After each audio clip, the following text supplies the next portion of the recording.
cooperate with the association greatly in politics, security. We discussed the issues of forming in Asia-Pacific region of an equitable, balanced, transparent system of intergovernmental relations. In 2004, Russia joined the Treaty on Friendship and Cooperation in Southeast Asia. This is the Bali Treaty that was signed in 1976. It is one of the fundamental ASEAN documents. We are working systemically in such spheres as trade, investment, energy, agriculture, education, science, technologies, digitalization, of course, tourism. In 2021, an MOU was signed between the Russian Federation and ASEAN on cooperation in the sphere of prevention, elimination of extreme situations. We already commented it a lot. The 2022 was declared the year of scientific and technical cooperation of Russia and ASEAN. In January 2024, Russia received the status of digital partner of the association. Through the financial foundation of dialogue partnership Russia-ASEAN, we implement actively different kind of projects. Since 1991, there is a business council of Russia-ASEAN, business mission from Russia being sent regularly to the countries.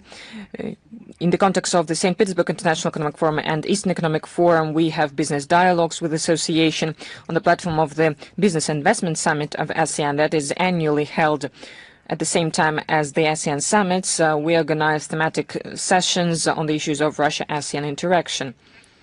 I would also like to say that at the MGIMO University of the Foreign Ministry, since 2010, there is an ASEAN Center that promotes humanitarian, cultural, and scientific interaction. With its participation in 2018, Russia-ASEAN Research Centers Network was created in 2023.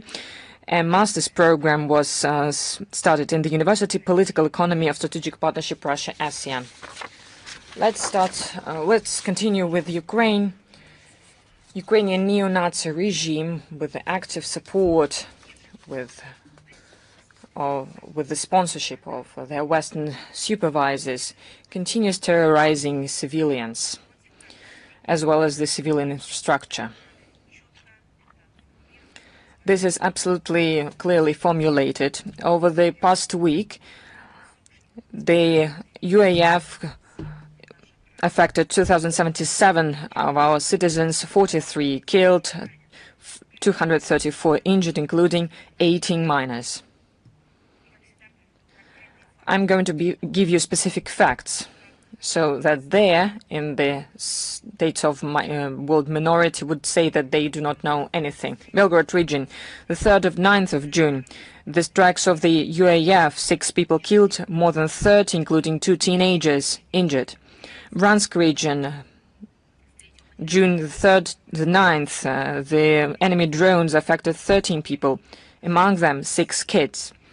DPR, June the 3rd, the 9th, UAF attacks, 9 people killed, more than 25 injured, including 2 teenagers. Zaporizhia region, the same period, UAF attacks, 2 killed, 9 injured. Kursk region, June 3rd, June 9th, attacks of UAF killed 4 people, including 2 machine operators working the field, 12 injured. Leningrad region, 6th of June, terrorist attack of Ukrainian drones, 4 people injured, including a kid.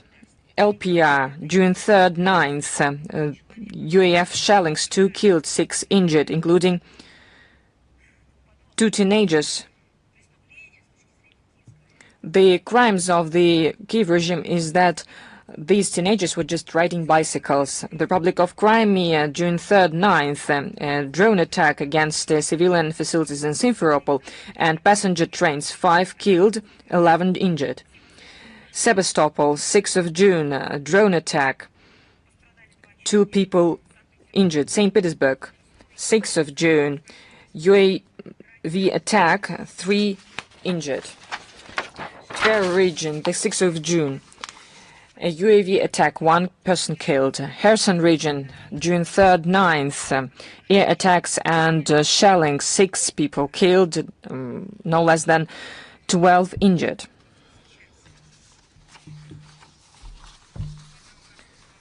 Right now, right before our eyes, we saw an attack of the armed forces of Ukraine, UAF.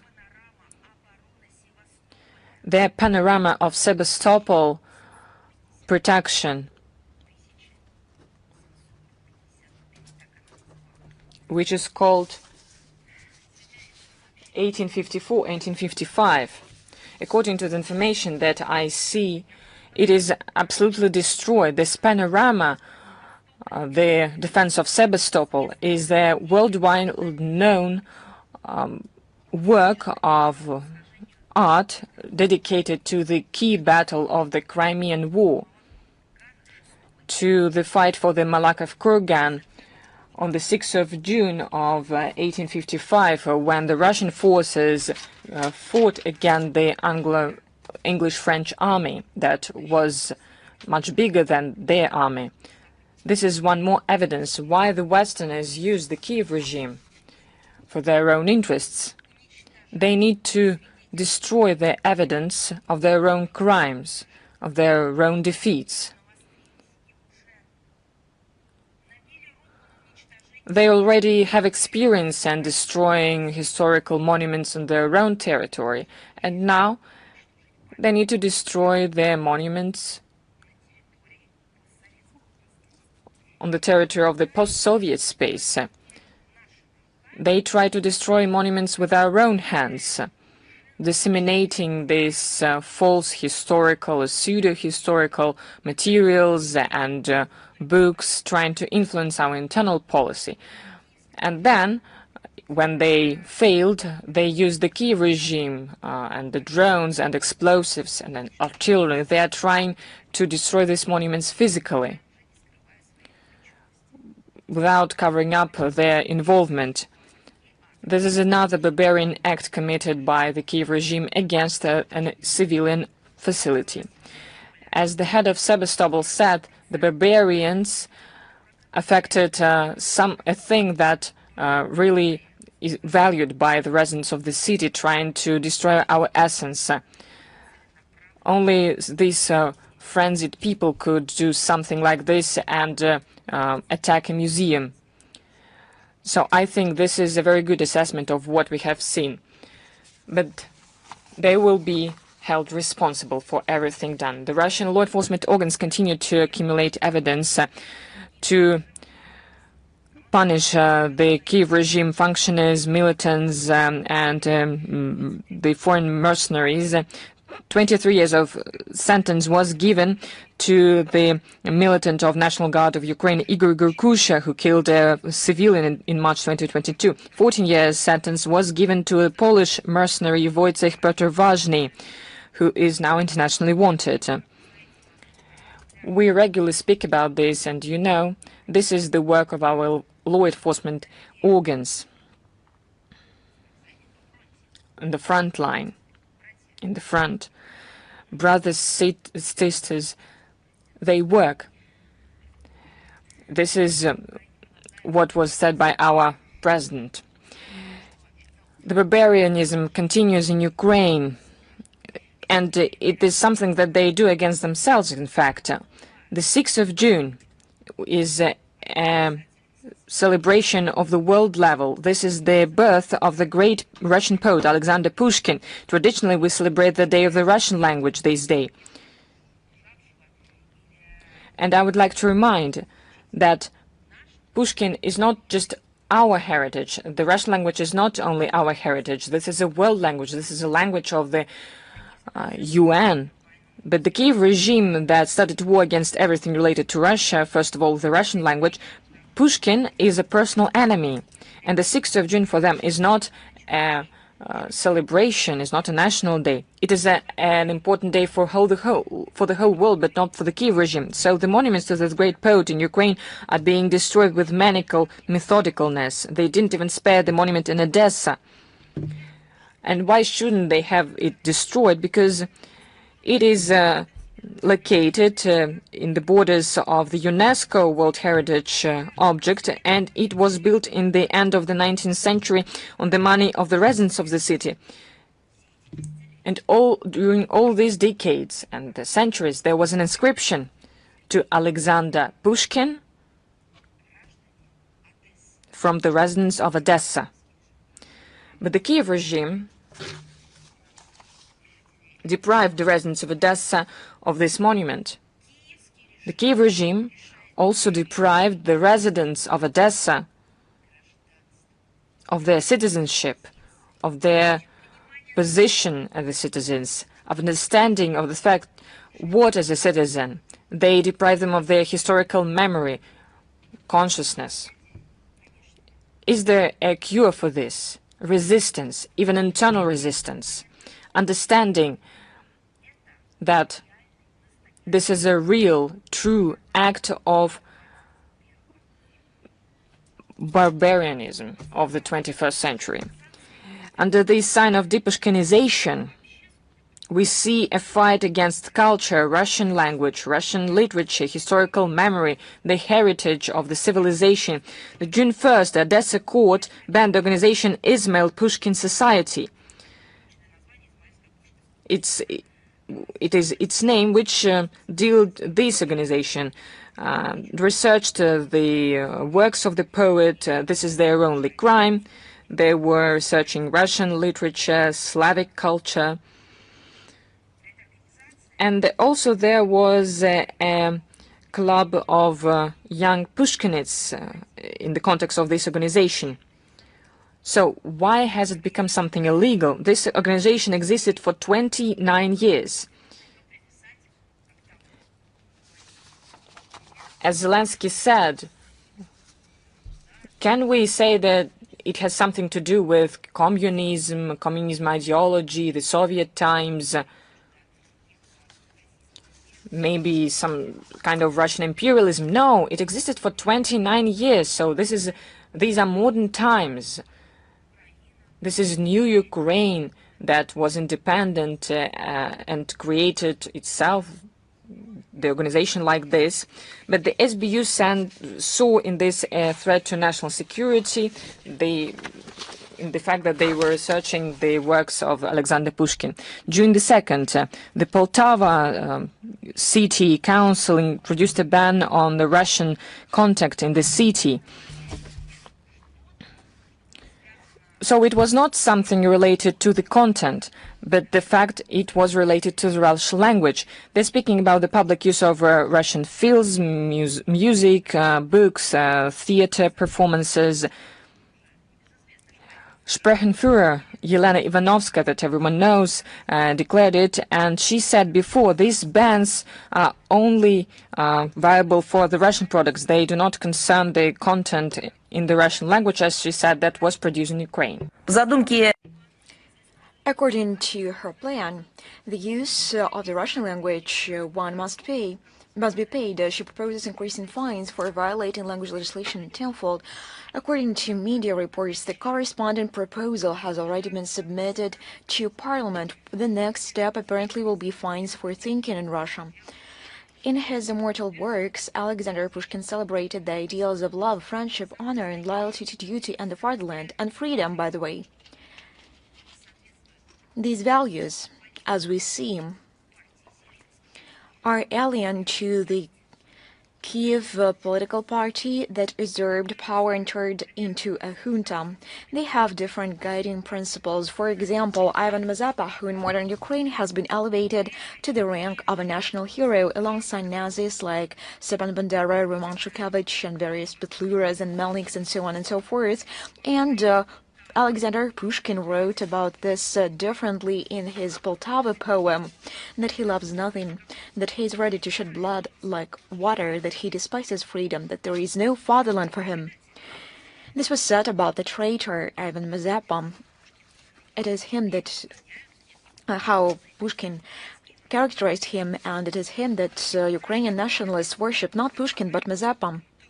And his remains they want to rebury in the so-called pantheon of outstanding Ukrainians. But surely what was said could also be applied to the representatives of Vladimir Zelensky's current regime, who, to please their Western masters, are ready to shed the blood of ordinary Ukrainians like water, to renounce their history, their faith, and their native language. Therefore, it is important for the usurpers to erase all memory of the great poet and his work so that people, when studying his personality, do not draw such dangerous parallels for the Kiev regime, which present themselves quite naturally. Russian-speaking residents of Kiev clearly expressed their attitude towards the discriminatory policy of the Kiev authorities aimed at eradicating everything Russian on behalf of millions of their compatriots speaking in their native language. They posted a video greeting for Russian Language Day on social media and urged the President's office to stop humiliating the Russian citizens of Ukraine. I believe that there could be no other reaction, but I have a personal question to UNESCO. Please tell me the demolition of another monument to Alexander Pushkin, the prosecution of the Russian language. This is what exists at the funds of Russia. UNESCO has always enjoyed the support of Russia, and what do we receive in return?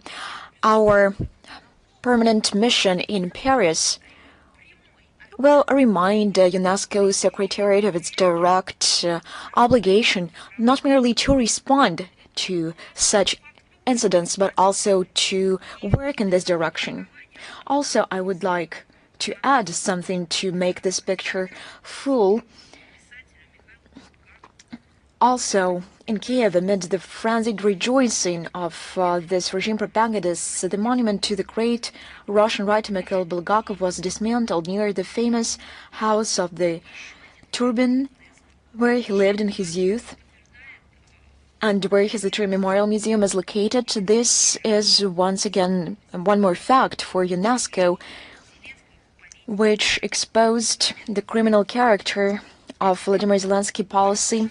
Back in February 2021, he was publicly stating different things. He was speaking Russian back then, and he commented on the situation quite differently compared to the present moment, and at his instruction, the corresponding policy is being carried out. I will remind you once again. February 2021, while showing the audience Russian language book published in Ukraine, he publicly stated in Russian that there was no ban on publishing the novel The Master and Margarita in the country or in studying in the literature curriculum in Ukrainian schools. He also assured, I quote, "News about the banning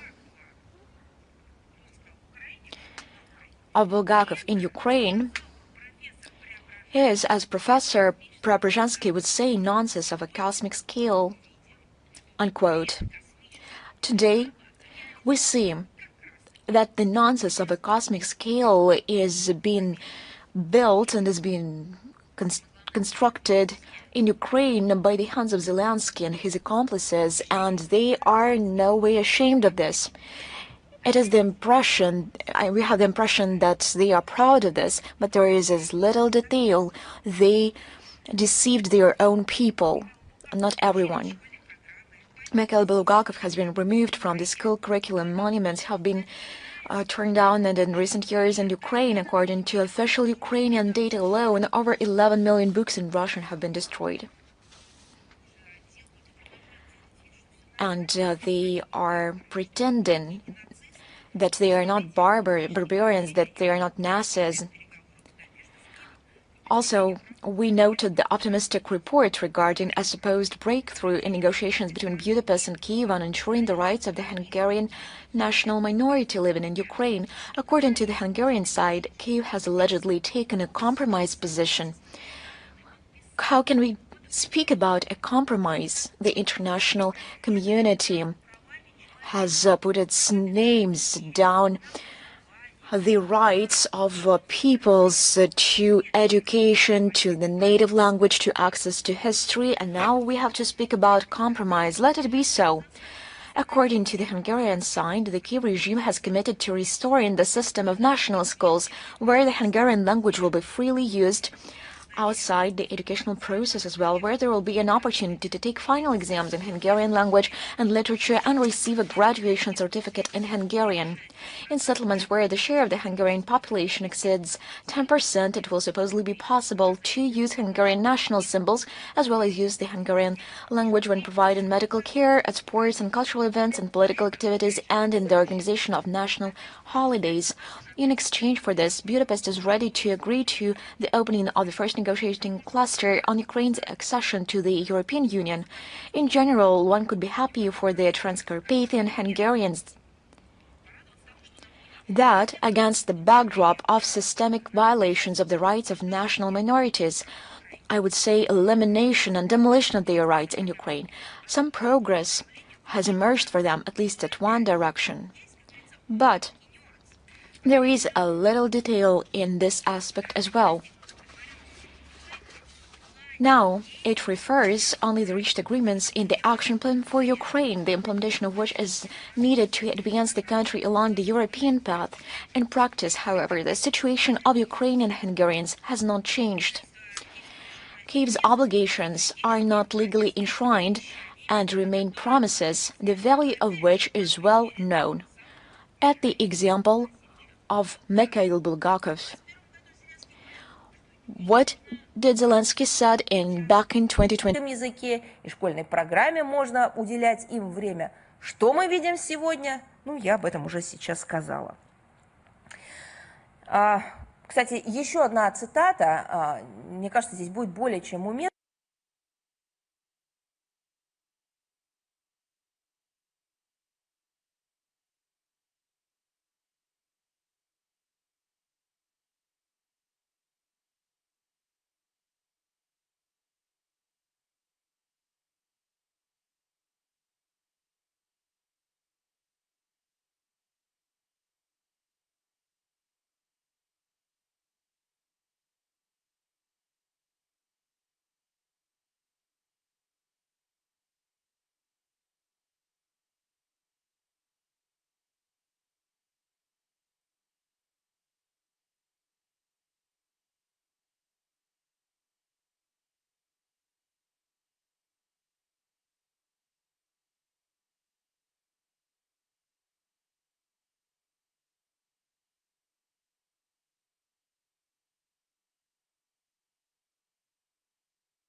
Peoples, they are trying to systemize and reincarnate and rebury the embassy of Ukraine in Paris marked the 8th on May 27th. How one could believe of Semyon Petlura. They organized the ceremony under the Arc of Triumph, as well as at his grave in the Montparnasse Cemetery. The Ukrainian ambassador was accompanied by the 152nd Separate Semyon Petlura Brigade, carrying battle flags, along with local clergy from the Ukrainian Greek Catholic Church and the Orthodox Church of Ukraine. And on May 28th, the Ukrainian Cultural Center in Paris hosted a presentation of a book by a lawyer of Ukrainian descent, Gilles Antonovich, titled The Petlura File, Ukraine, the French Case. 1926-1927, this publication represents yet another clumsy attempt to rehabilitate Simon Petlura, absolve him of responsibility for all the atrocities and mass Jewish pogroms and attacks, to mold this predecessor Bandera into the image of a national hero who supposedly laid the foundations for a democratic and Western-centered, Western-leaning Ukraine. Naturally, the French media did not miss the opportunity to widely disseminate this pseudo-scientific information. It is noteworthy that for French press there is no room for the tragedy in Starobelsk that claimed lives of 21 children, college students. No, there was no room for that. But to put this unworthy information about Petlura on the pages of their newspapers, yes, they have ink and paper for that. Simultaneously with the events glorifying Simon Petlura, a monument to the remarkable Russian writer Mikhail Bulgakov was dismantled. At the same time, Bulgakov despised Petlura, and in his novel The White Guard, he explained quite clearly why everything which I have mentioned is in direct connection. Kiev regime and its so-called heroes, and for all of us, for all normal people, the overwhelming majority, everything is clear with them. However, we would advise the French authorities to check their historical facts, to read more before approving ceremonies that undermine the credibility of the Fifth Republic itself. Speaking about sponsors of the Kiev regime, as we all know, Canada positions itself as a highly peaceful country. It takes pride in its participation in peacekeeping operations, expresses concern over the dangers posed by anti-personnel mines, and calls for strict compliance with the UN Charter and international humanitarian law, including in Ukraine. In general, it actively champions universal prosperity, democracy, and world peace. And now, just the other day, we learn that this supposedly peace-loving country became party, you think out to what? Not the humanitarian project to help the victims of the Starobelsk attack carried out by the Kiev regime. They arranged to establish a production facility for strike and reconnaissance unmanned aerial vehicles on its territory. These very aerial vehicles they used to kill children, civilians, maternity homes, hospitals.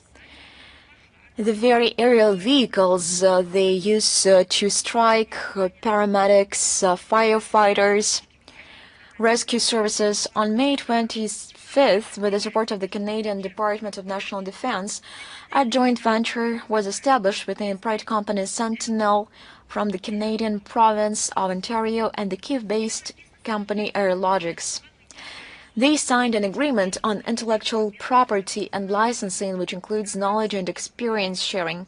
The Canadians provide the know-how in composite materials and manufacturing methods, while neo-Nazis provide knowledge of actual combat conditions. They will share how they carry out terrorist attacks. And this so-called knowledge how to kill civilians by drones, how to strike civilian infrastructure, they are in abundance. However, for some reason, Ottawa fails to recall the principles of international humanitarian law in this context. As we can see, in the field of development and manufacturing these relatively inexpensive but highly effective 21st century instruments of murder, the state, which fears, in the words of its Prime Minister, being on the menu is clearly unwilling to fall behind. As a result of the deal, the Canadians acquire a profitable military production facility in their own soil, while the Ukrainians hide their much-needed strategic reserve of military resources from Russian strikes on another continent, in a third country that supposedly is not a party to the conflict. How come? How come?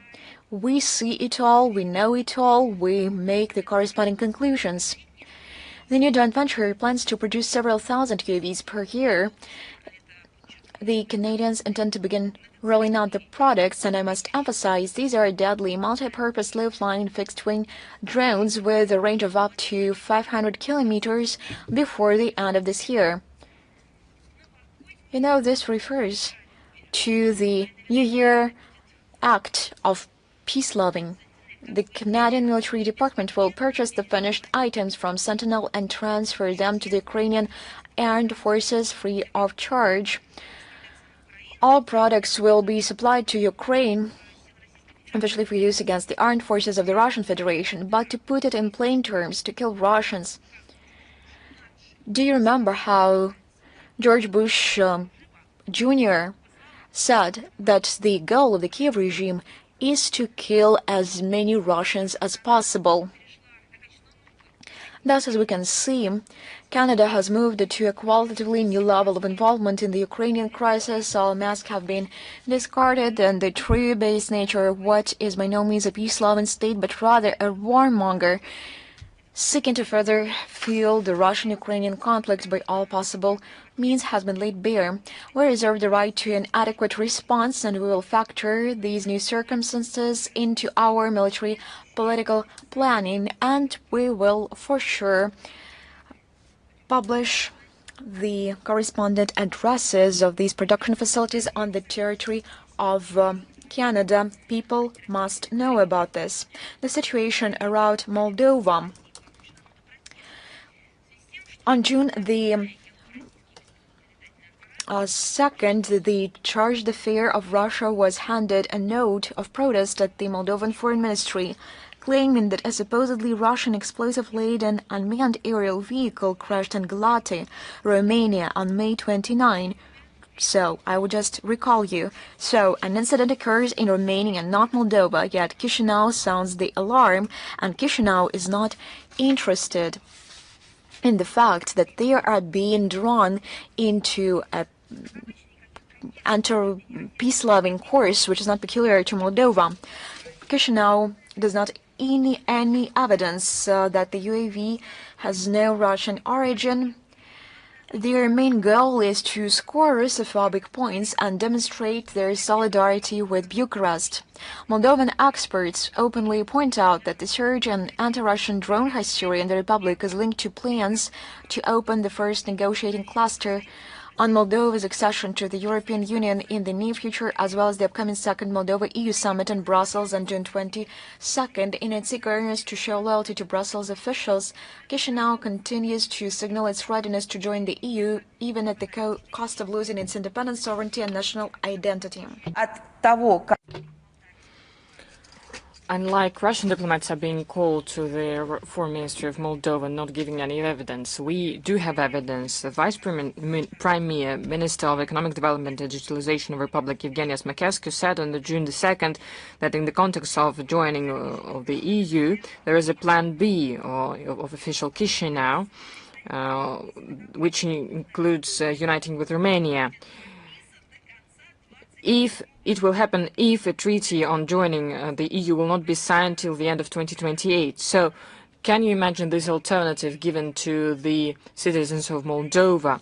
So now the leadership that they entrusted the power with is calling them Romanians. So maybe you do not want to be part of the EU, but you will have to, but we will present you as Romanians. Well, actually you are Moldovans, but if we will not be accepted into the EU by some reason, then we Moldovans, no, sorry, Romanians will join it in any way. But we will have to renounce our own sovereignty, we will renounce the fact that we are a sovereign state of Moldova and that we are Moldovans, and we will become part of Romania. But at the same time, we will be in the EU, but we will be part of Romania in this case. This is genius. You know what it resembles? When, for instance, a creature that eats people goes near a man and asks, you know, do you want to go to the theater, but I will have to eat you before this. But you will go to the theater, but you will be in my stomach. Well, I haven't seen such a mockery of the common sense. I haven't seen anything like this. Some methods were used, the 25th image, some kind of work with historical documents.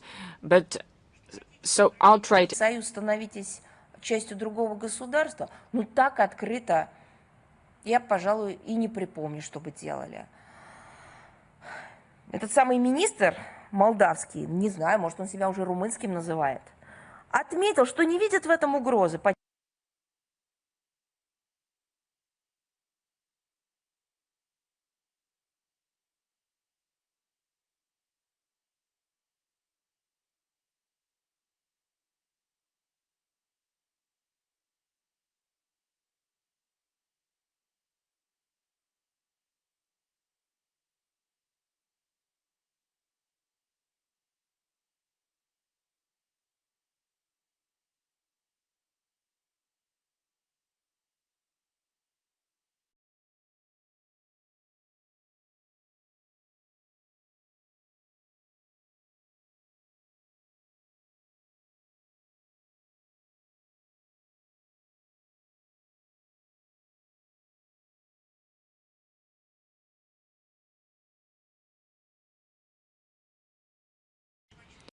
Where are all these human rights protection services? Where are this notorious, what was its name again, PASI, and European parliaments? Where are all of them? What are they concerned about? Is everything that happens in China and Latin America? But this is Europe. This is your zone of responsibility. European Parliament, do you not think what is happening? The second fact, the Central Electoral Commission of Moldova elaborates the legislative initiatives to change the order of referendums on the essential issues for the life of the country. The experts fear that it will create a possibility for dismantling the neutral status of the Republic, which is stated in its constitution, but not in some kind of documents, but in the main document of the country, constitution. The Chisinau is existing the pressure on Gagauzia in order to eliminate its autonomous status. On June the 4th, the Central Electoral Commission of Moldova approved several amendments to the code on the elections of the Republic to limit the authorities of the region.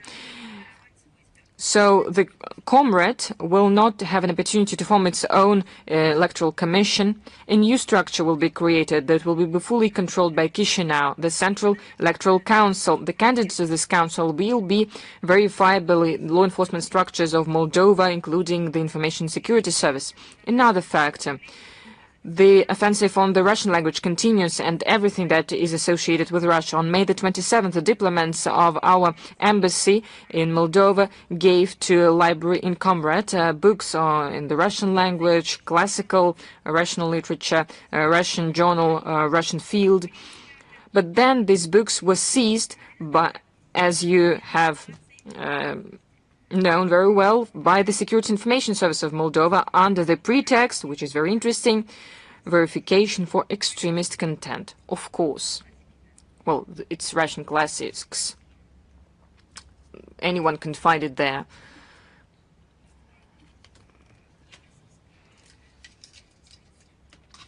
It's like a Goebbels structure to create punishment organizations under the pretext of information work.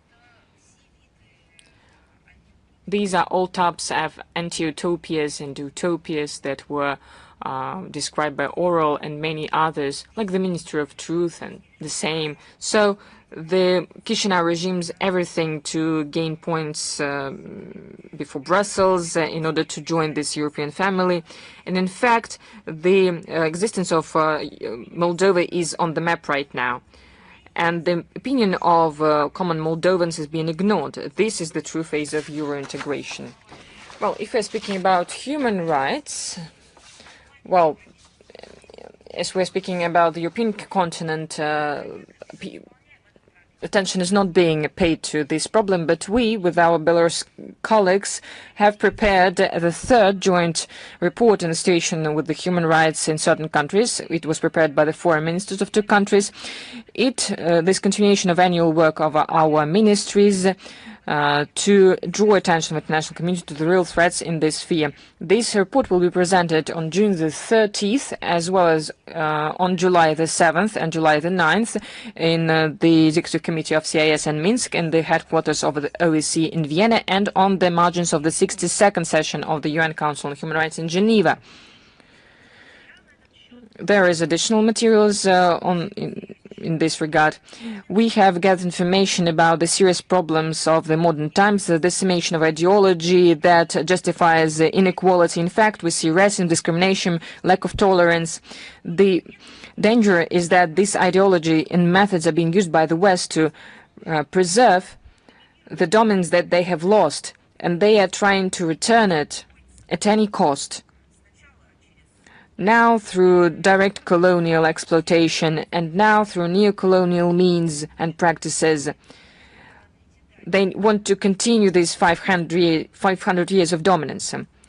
The threat is seen by the West in the sovereignty, independence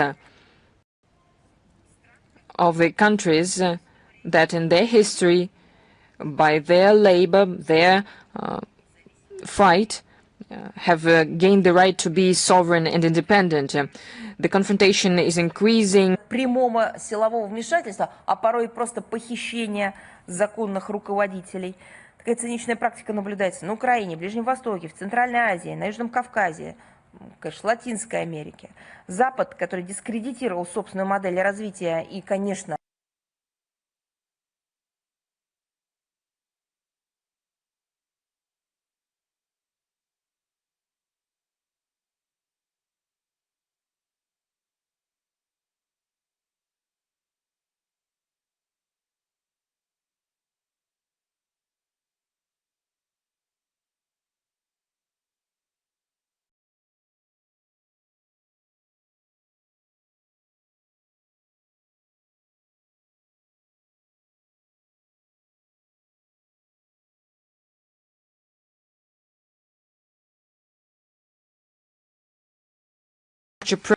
must be confronted by the whole of the world community. Only this way we can eradicate colonialism and to prevent the subjugation of international law. This report, unlike the so-called Western surveys, is not used for moralizing anyone. It is based on the NGO materials and the recommendation of the UN human rights protection mechanisms. It generalizes the fact of violations. And as for the moral assessment, the readers will have their own assessment of it. This comment and this report will be presented in our resource on June the 15th, so follow our website. An important date for the SCO, it's the 25 years of this organization that we're going to celebrate in a few days on June the 15th. It started in the format of 6 states, Russia, Kazakhstan, China, Kyrgyzstan, Tajikistan, and Uzbekistan. Today, SCO is a powerful regional association. Over this period, the organization was also joined by other countries, Belarus, India, Iran, Pakistan. 15 dialogue partners participate in the joint work from Asian and Middle East countries, and there are 2 observer states, Afghanistan and Mongolia. Right now, SCO has asserted itself as respected, powerful platform based on cooperation, equality, mutual respect and consideration of interests. The geographical area includes practically the whole of Eurasia, where the half of population of Earth lives. The share of participants of this association in the GDP reached a third, and this association is very attractive because there are many, more than 10 applications to join it. We do everything to strengthen the role in promoting the process of sustainable growth and forming multiple world order. The organization becomes a fundament for building an Eurasia of a balanced architecture of equal, indivisible security, stability that ensures the interests of the maximum number of countries. The social economic fundament of this system is going to be the Great Eurasian Partnership, based on close cooperation of states and multilateral associations of the regions and convergence of national strategies.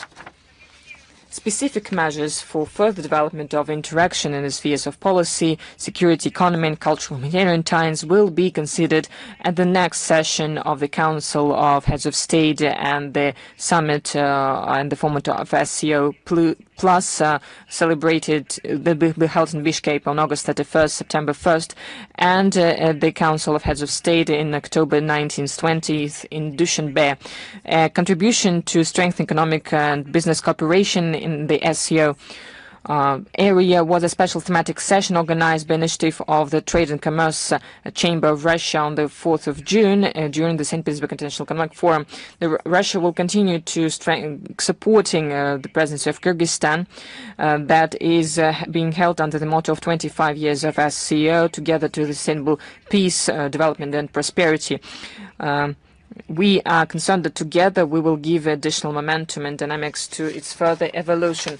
Another important date, on the 17th of June this year, we will celebrate 90 years since the birth of an eminent philologist, the first female rector of St. Petersburg State University, the president of the National Association of Teachers of the Russian Language, and the founder of the Foundation Russian World, Lyudmila Verbitskaya. The invaluable contribution of distinguished linguist of the support of Russianists all over the world. Her scientific words influence the theory, methods, and standards of teaching, tests of the Russian language as a foreign language. The pupils and followers of Lyudmila Verbitskaya abroad continue to use and develop the concept and practices introduced by her. The strengthening of the position of the Russian world, the expansion of the Russian world and the Russian-speaking area were always very important for Lyudmila Verbitskaya, and she considered that it was a very important national task, being the one who created the Council for the Russian Language of the President of the Russian Federation. A documentary, the main Russianist of the planet, will be presented with the subtitles in 5 languages: English, Arab, Spanish, Chinese, and French. Russian diplomatic missions are going to organize thematical expositions with the demonstration of posters that were used in St. Petersburg in the context of the large-scale educational campaign initiated by Lyudmila Verbitskaya in 2007 that is called Let's Speak as the Residents of St. Petersburg. We're convinced that our common joint efforts to promote Russian language abroad will put into practice one of the mottos of Lyudmila Verbitskaya: planet should start speaking Russian, and we'll give the references to this in the text of our briefing today. And of course, we have a briefing on the verge of a very important event for us, and we are all going to celebrate this day, the Day of Russia. In this regard, I would like to start with the text that this year is going to have 100 years. On June 8th, 1926, in the Riga journal Peresvony, a statement by Russian philosopher Ivan Ilyin was published. It was called About Russia. It was pronounced by him in Berlin at the Day of Russian Culture, and there were words as if they were written today. Without changing a letter, I'm going to quote: being Russian means to see Russia in the God's beam, in its eternal tissue, its timeless substance. and with love accept it as one of the main and cherished values of your own personal life. Being Russian means believe in Russia. As all great Russian people, all its genius and its builders believed in it. Only in this faith we can assert our fight for it and for our victory. The end of quote. It was 100 years ago, but it is still relevant. You know, I would like to say that it is surprising. This national day in every state is being celebrated by the different people, different compatriots, people from different countries, people who have the citizenship of our country, of a different country. But these are people that have something to do with the country through the culture, through other aspects. But our Day of Russia becomes a national day for the people who become citizens of Russia right now. Not despite the pressure that's being exerted, but understanding that they will have to endure, but seeing the destructive processes that are happening in the Western minority states, they understand that they want to be part of Russia. They want to celebrate the 12th of June as their own Day of Russia. But because we see, as the decree is being implemented that was signed by the President of the Russian Federation in August 2024, Decree number 702 on humanitarian support of foreign citizens who share our traditional, spiritual and moral values. These are people from the Western countries, the same countries that 100 years ago demonstrated opportunities, as they said, to be the bastion of freedom, but now they have lost the moral right to claim that they are such a bastion. So people are coming from this country, become the citizens of our country because they want to have the right to raise their children as they consider correct, because they want to call a spade, and they want to live normally, but not to live according to the standards of a new normality, as it is said in the West right now. According to our data, since the entry into force of this decree, we have seen more people coming to Russia from Germany, France, Italy, the USA, Estonia. What does Kaya Kallas think about this? Does she know about this? Russian regions accept whole families from these and other countries. The record number of foreign students study in our universities. The entrepreneurs from friendly countries open their business here today. Today, Russia has become a country that people love, and the whole generations of people live here. And those who are trying to be saved from the new normality come here. I would like to congratulate everyone on this celebration. I would like to congratulate you on the Day of Russia. Please read Russian classics. Watch our theatrical performances on the classical works. Go to our museums. Visit them personally. Use the internet for this, for instance. Listen to classical music by Russian composers. Remember that Russia is a multinational country. Listen to our ethnic music. Remember the pages from history of various regions. Learn and get inspired by artisan arts and handicraft. I congratulate all of you on the upcoming holiday, the Russia Day. And now we proceed to the Q&A session, Международная жизнь, International Life. Are you with us? Thank you very much, Madam Zakharova. We congratulate you as well. The other day in the European Union, and Kaya Kallas reminded of this.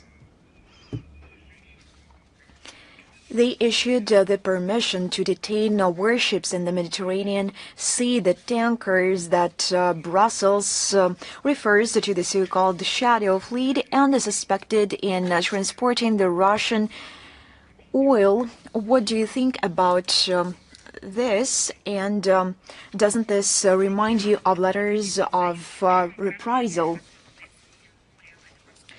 Speaking about the operation of the European Union deployed in the Mediterranean Sea of their naval operation arena in order to inspect and seize warships is the blatant violation of international law. Let me remind you that the objectives of the so-called arena reaffirmed by the United Nations Security Council, I would quote this, control of embargo observance on sending arms and equipment to Libya, monitoring observance and data collection when it comes to illegitimate export from Libyan crude oil and oil products,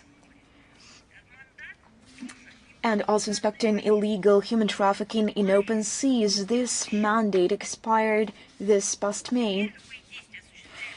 Any activities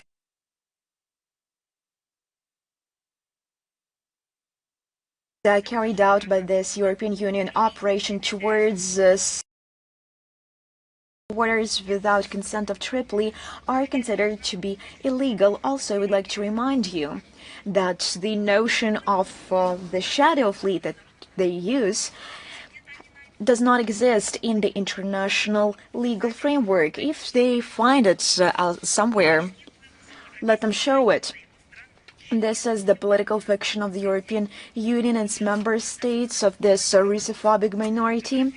Inspection and detainment of civil ships that meet the criteria of free and unimpeded maritime navigation under the falsified pretext without the sanction of the United Nations Security Council are illegal. At the same time, the European Union poses a direct threat for safe navigation as they use their naval forces to intimidate commercial operators. At the same time, they silence cynically the cases of the use of Ukrainian drones against commercial fleets of Russia and other countries. They are trying to deprive the states of global south and developing markets from access to the needed energy resources. We reserve the right to use the whole arsenal of political, legal, and other tools that we possess in order to defend our maritime security and legitimate interests of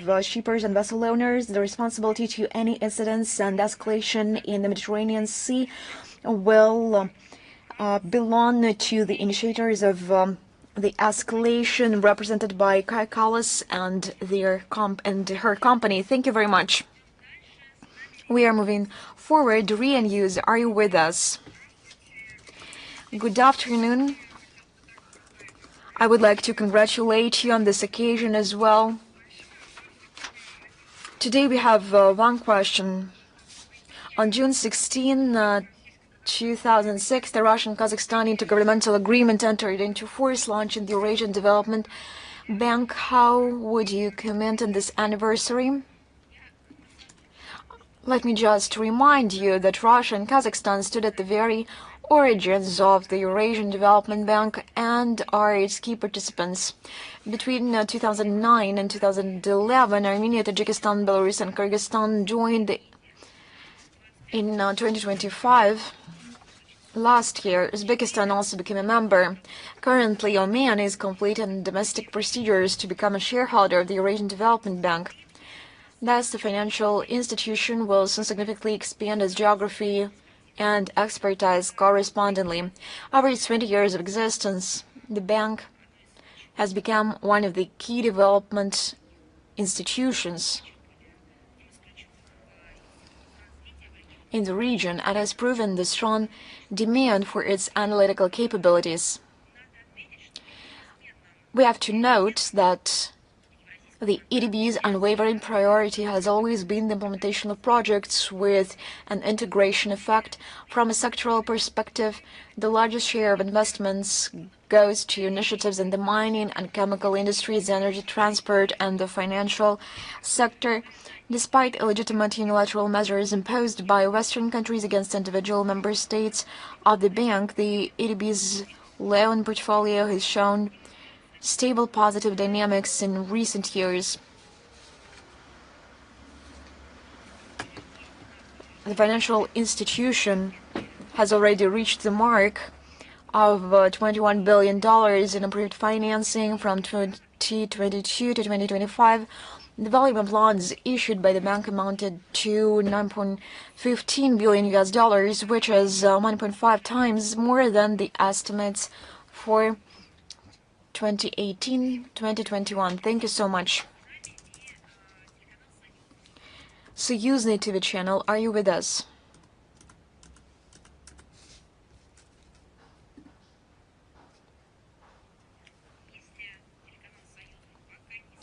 If Союзный TV channel is not with us, Известия.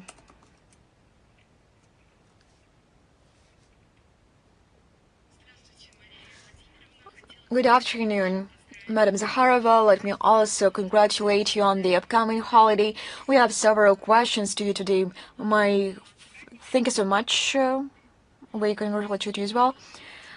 U.S. President Donald Trump on June 8th conceded the possibility of ordering U.S. Special Forces landing on Iranian territory if talks between Washington and Tehran fail on the substance. What long-term consequences for regional security does Moscow foresee if the threat of U.S. Special Forces landing in Iran materializes? What measures of international cooperation is Russia prepared to offer to prevent an armed conflict in the event of the talks? If the talks fail, I have already given our assessments of the situation. In the opening part, Russian Federation consistently and fundamentally proceeds from the necessity of resolving the current crisis surrounding Iran, which was provoked by U.S. and Israel without any foundation. They committed an act of aggression against a sovereign state through strictly diplomatic means. We believe that this crisis should be solved by diplomatic means. We regularly conveyed this position to the American side at all levels. Despite the ongoing negotiation process, this situation remains extremely volatile. Any ground operation would mean a further escalation of tension, which is fraught with irreparable consequences not only for each of the parties involved, but also undoubtedly for regional and global security. European Union services have proposed adding over 80 items to the new package of anti-Russian sanctions. What diplomatic and legal measures does Russia plan to take in response to the expansion of the EU's sanctions list? How does Moscow assess the risks of further escalation in sanctions pressure and its impact on global stability and strategic predictability? When one speaks about relations between Russia and European Union, different assessments can be given. You know them quite well. But there is a particular share of stability and predictability. The European Union continues to manufacture new packages of illegal restrictions against Russia. In Brussels, they completely refuse to understand that they have not achieved and will not achieve their goals or influence in our sovereign policy. But since the Euro bureaucrats are no longer capable of stopping the sanctions flywheel, all they can do is threaten us with new restrictions without asking themselves where they end up. At the same time, anti-Russian sanctions are increasingly taking on an essentially international extraterritorial character. The focus is placed on Russia's interaction with key close trade and economic partners. A number of countries whose economic operators end up on EU blacklist is steadily growing, and this causes discontent among the countries of the global majority as the imposed restrictions destabilize energy and food markets as well as industrial raw material markets and undermine established production, logistics, and transport chains.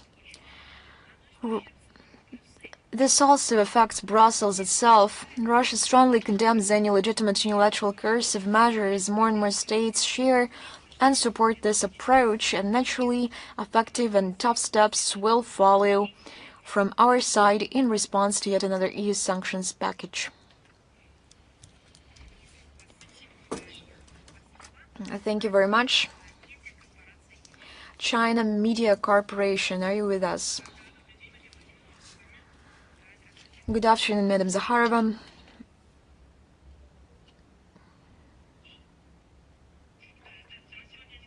We have one question today. I also align myself with congratulations voiced by my colleagues. Tomorrow, the Global Human Rights Governance Forum will take place in Beijing, China, views the right to existence and the right to development as fundamental human rights and advocates for their advancement through development and cooperation. Given serious global challenges such as poverty, climate change, and the energy crisis, how do you evaluate the approach that prioritizes the right to development? Does this approach correspond to the real needs of the peoples of the majority of countries in the world? Russia strictly adheres to the norms of international law. We proceed from the fundamental premise that all human rights, civil and political, social, economic, cultural, as well as the right to development, are universal, indivisible, interdependent, and interrelated. The UN Declaration on the Right to Development of December 4th, 1986 defines it as an inalienable human right, by virtue of which every human person and all peoples are entitled to participate in, contribute to, and enjoy economic, social, cultural, and political development in which all human rights and fundamental freedoms can be fully realized. In other words, this right is primarily a matter of having the appropriate opportunities. It must seem funny and tricky to comment on this subject in response to right after my response to the question on the legitimate sanctions introduced by the West, they impose against peoples, thus hindering their opportunities for development. Unfortunately, despite the fact that 4 decades have passed since the adoption of the declaration, we cannot yet speak of its realization, and we understand why. Because there are such actors that undermine the whole process. I mean, the Western minority in rhetoric, they never abandon lofty words dealing with human rights, but in reality, they undermine these human rights. As of today, a number of systemic problems preventing the initiation of this process remain unresolved, and they have been exacerbated due to concrete actions, not because some circumstances made them fail, but due to man-made processes due to the position of Western minority. For instance, there is no universally recognized consensus regarding the right to development. As is well known, the countries of the collective West traditionally neglect economic, social, and cultural rights in favor of political and civil ones. But now, they neglect all rights. In general, this factor predetermines their skeptical, or to call things by their proper names, overtly dismissive attitude towards the right to development. Furthermore, Western legal experts believe that it cannot be considered a legal category because, due to its specific characteristics, having both an individual and a collective component simultaneously, they claim it cannot be defended in court. The countries of the global majority categorically disagree with such interpretations. They view this right as an opportunity for peoples to independently choose their development model and consequently to possess full economic sovereignty and control over natural resources. They proceed from the understanding that poverty is a serious human rights violation, and before speaking about economic and political rights and freedoms, one must ensure economic growth, including through the development of vital infrastructure and by providing access to quality education and healthcare. Political liberalization, in turn, is merely a final stage that should only be transitioned to after the basic rights and needs of citizens have been met. Non-Western countries are also convinced that wealthy nations gained their advantages through colonialism, exploitation, and now these peoples are denied this right to development. Exploitation of what does not belong to them, water and other resources, international trade and financial systems preserve and entrench this kind of inequality. And in this regard, they demand a fairer international trade system, technology transfer, debt cancellation, the reform of international financial institutions, and the overcoming of historical inequality. Russian approaches to the issue of realizing the right to development are largely in tune with the position of the global South. We are convinced поощрение права на развитие в качестве инструмента исправления исторической несправедливости, устранения имеющихся перекосов в глобальном экономическом развитии. Сегодня положение декларации актуально как никогда. И пример, например, опять же, пример Китая служит наглядным свидетельством того, каких успехов можно достичь, когда право на развитие становится приоритетом. Ответственный подход нашей страны к тематике реализации этого, так сказать, этого направления подтверждается высоким уровнем участия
have already collaborated on the film Red Silk.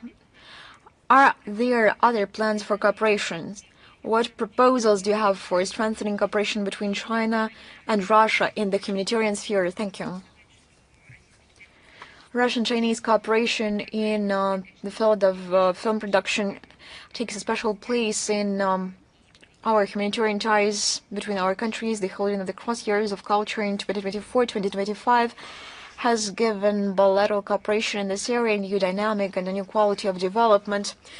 In May 2025, as you justly put it, during the visit of President Xi Jinping to Moscow, an action plan for joint film production between the Ministry of Culture of the Russian Federation and the China Film Administration up to 2030 was adopted. The memorandum you mentioned was signed exactly to further develop the agreements outlined in this document? There's another aspect that the pace set by the culture years is being preserved, and joint projects, the results of these joint projects are the film Red Silk, and there will be a continuation, a sequel to Black Silk, and I think that the production of this film in China have already finalized, as far as I know.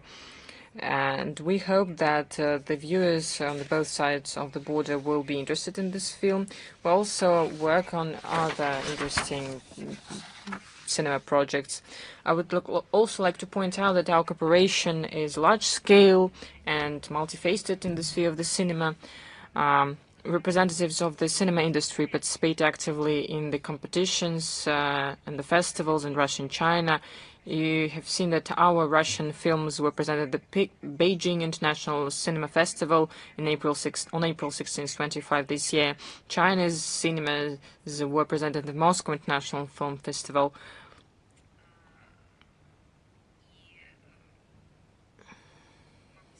And I can say that the base documentary of the 48th Moscow International Cinema Festival was the film A Long Way Home, and Russian military drama Blood Type received the main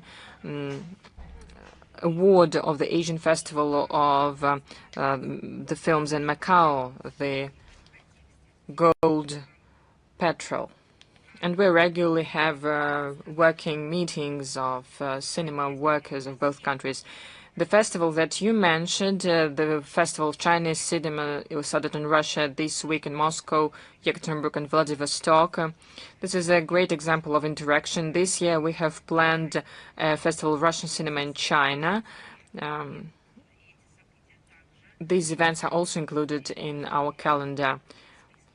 I'm speaking about the list of the events for 2025 and 2026 in the context of the education years between Russia and China. Of course, all of this is used for raising awareness, education.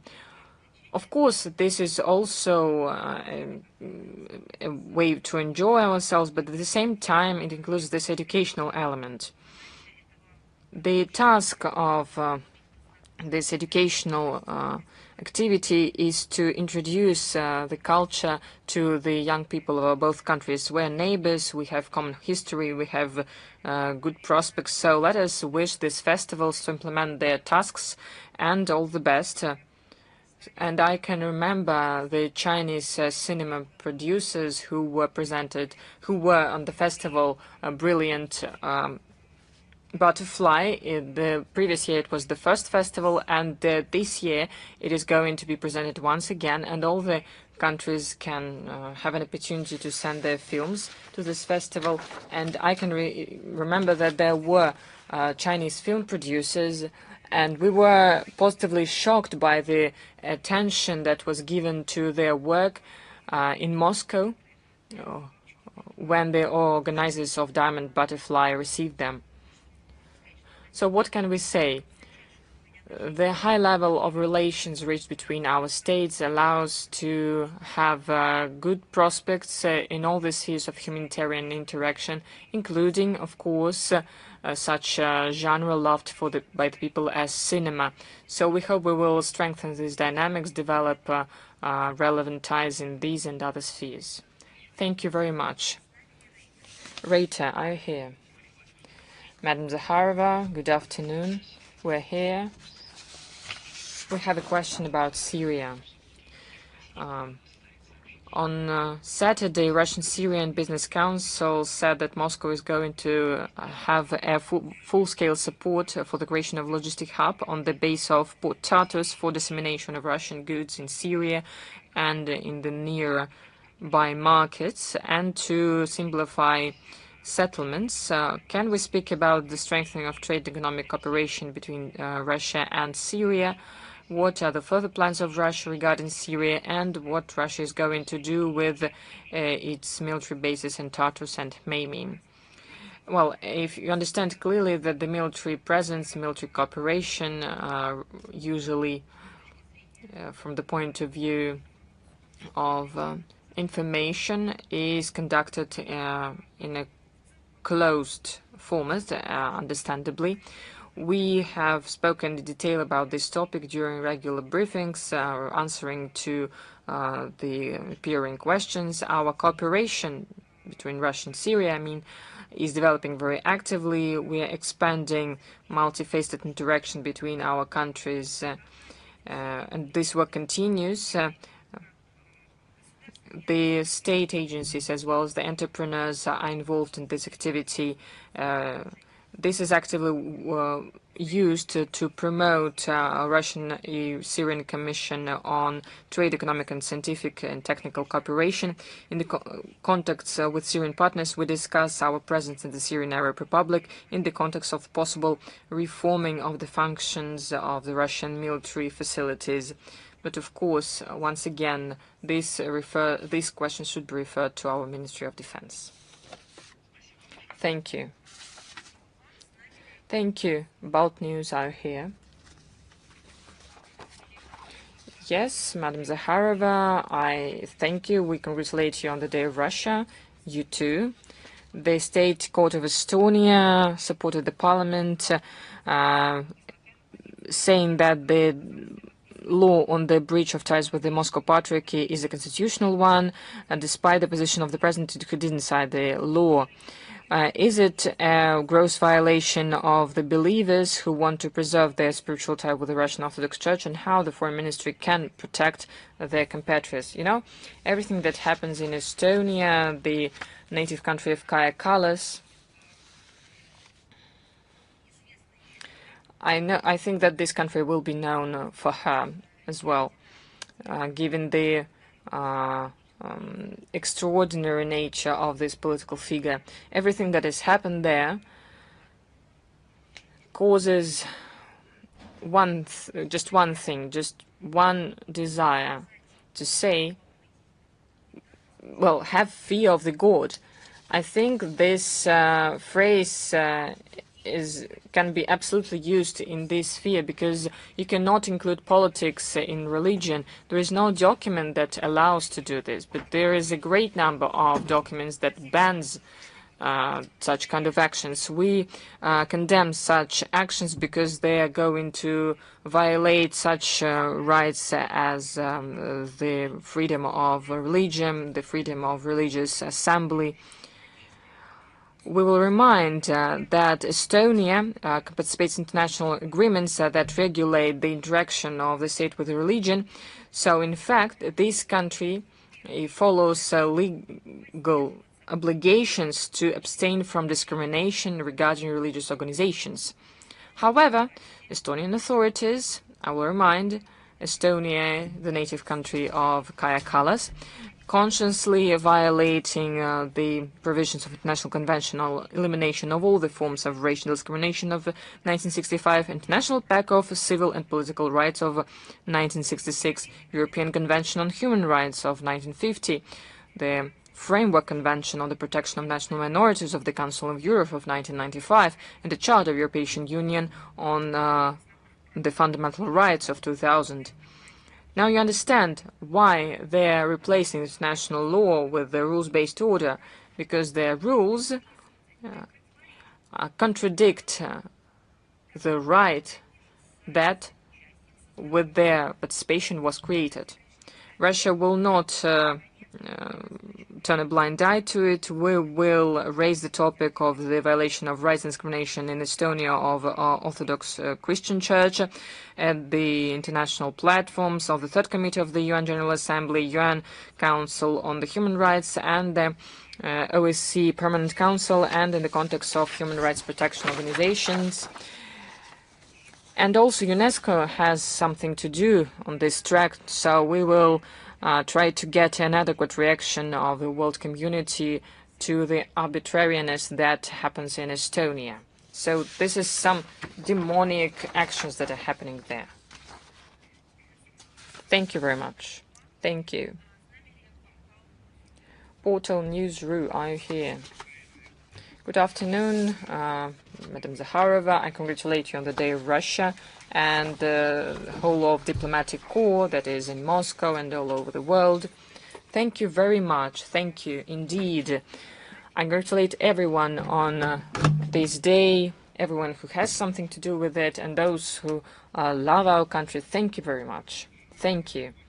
We have two questions. The first, the leaders of the UK, France and Germany, together with Zelensky, published a program statement with 5 basic conditions to start the process of settlement, supporting direct negotiations of Moscow and Kiev with the obligatory participation of the EU.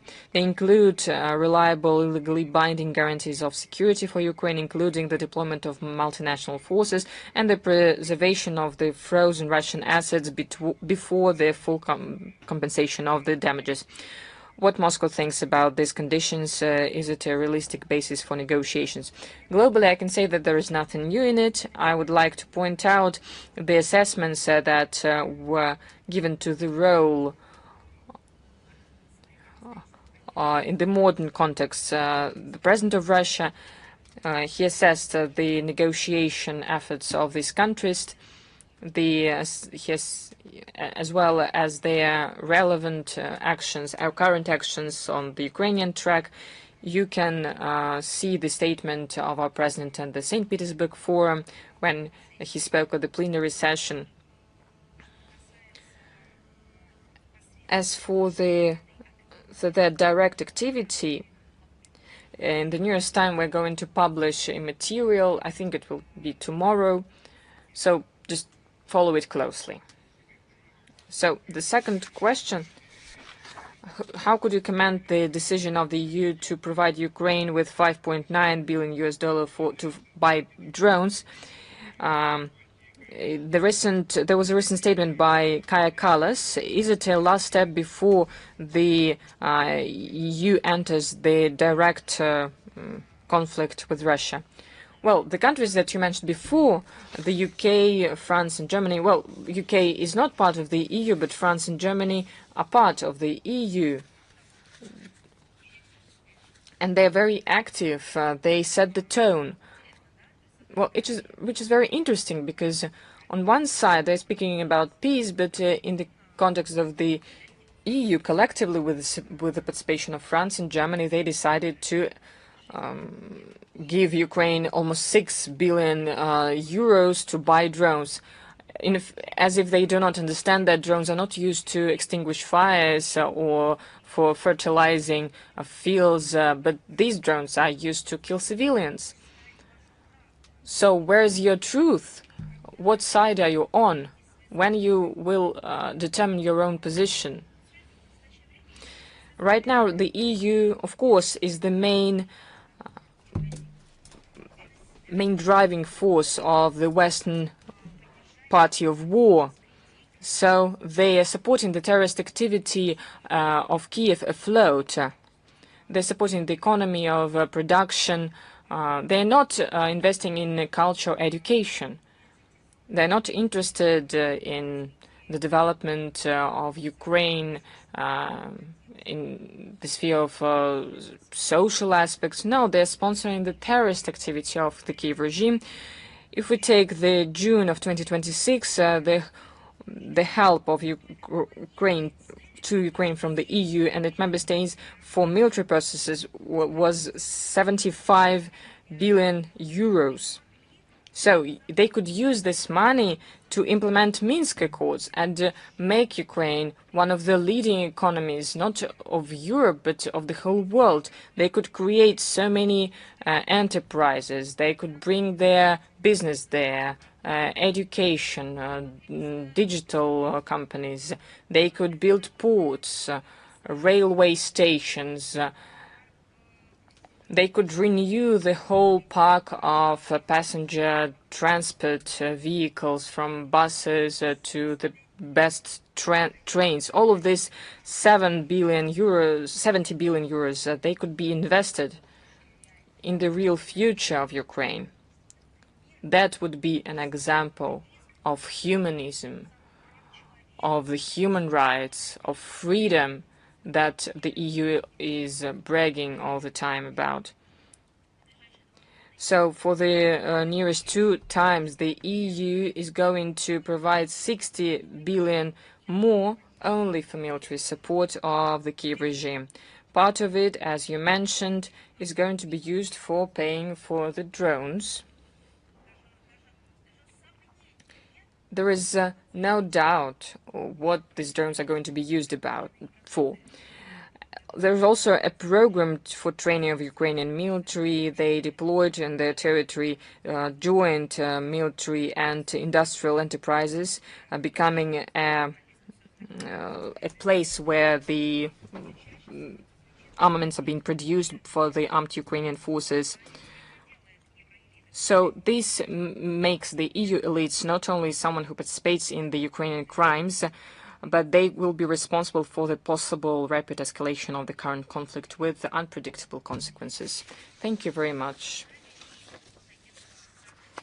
Information Agency Sada Rus, are you here? Hello, Madam Zakharova. I represent Sada Rus. Hello.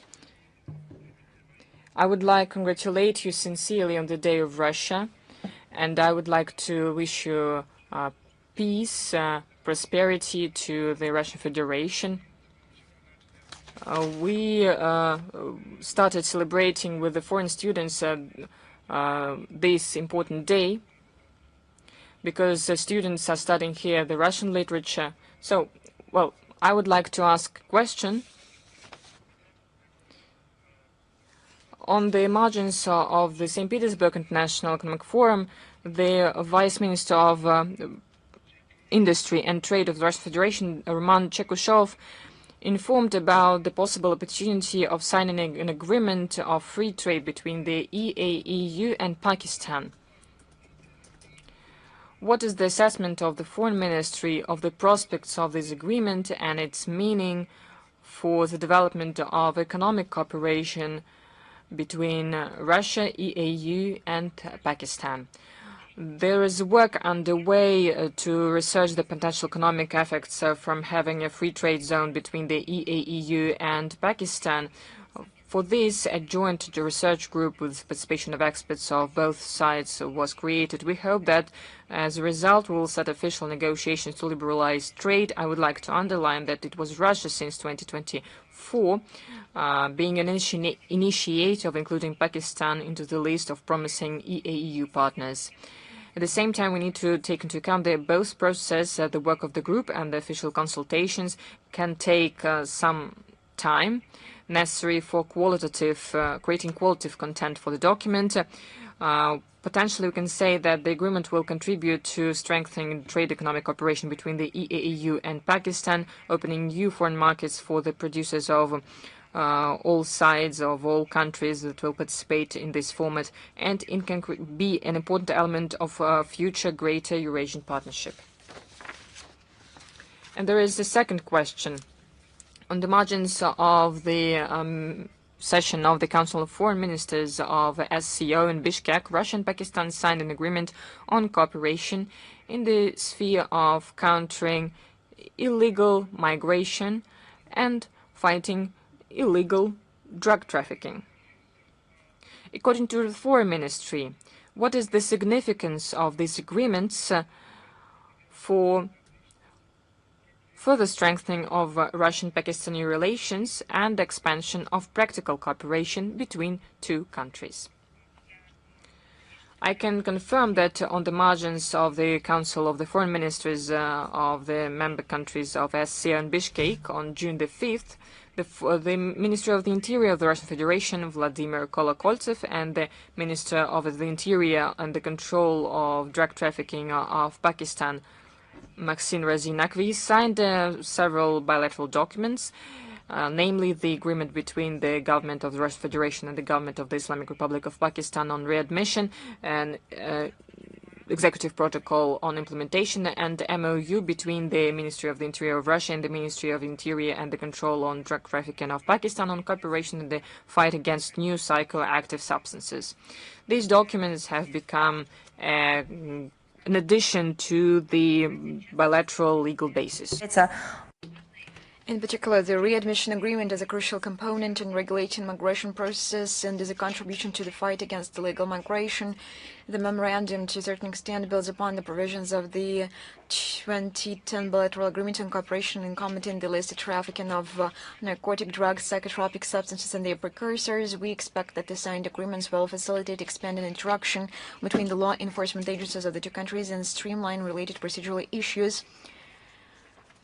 This is the agenda of the Ministry of Interior, but I do hope that our colleagues will not take offense, because this is the element of bilateral and multilateral cooperation in security cooperation. Thank you very much. Soyuzny TV channel, are you with us?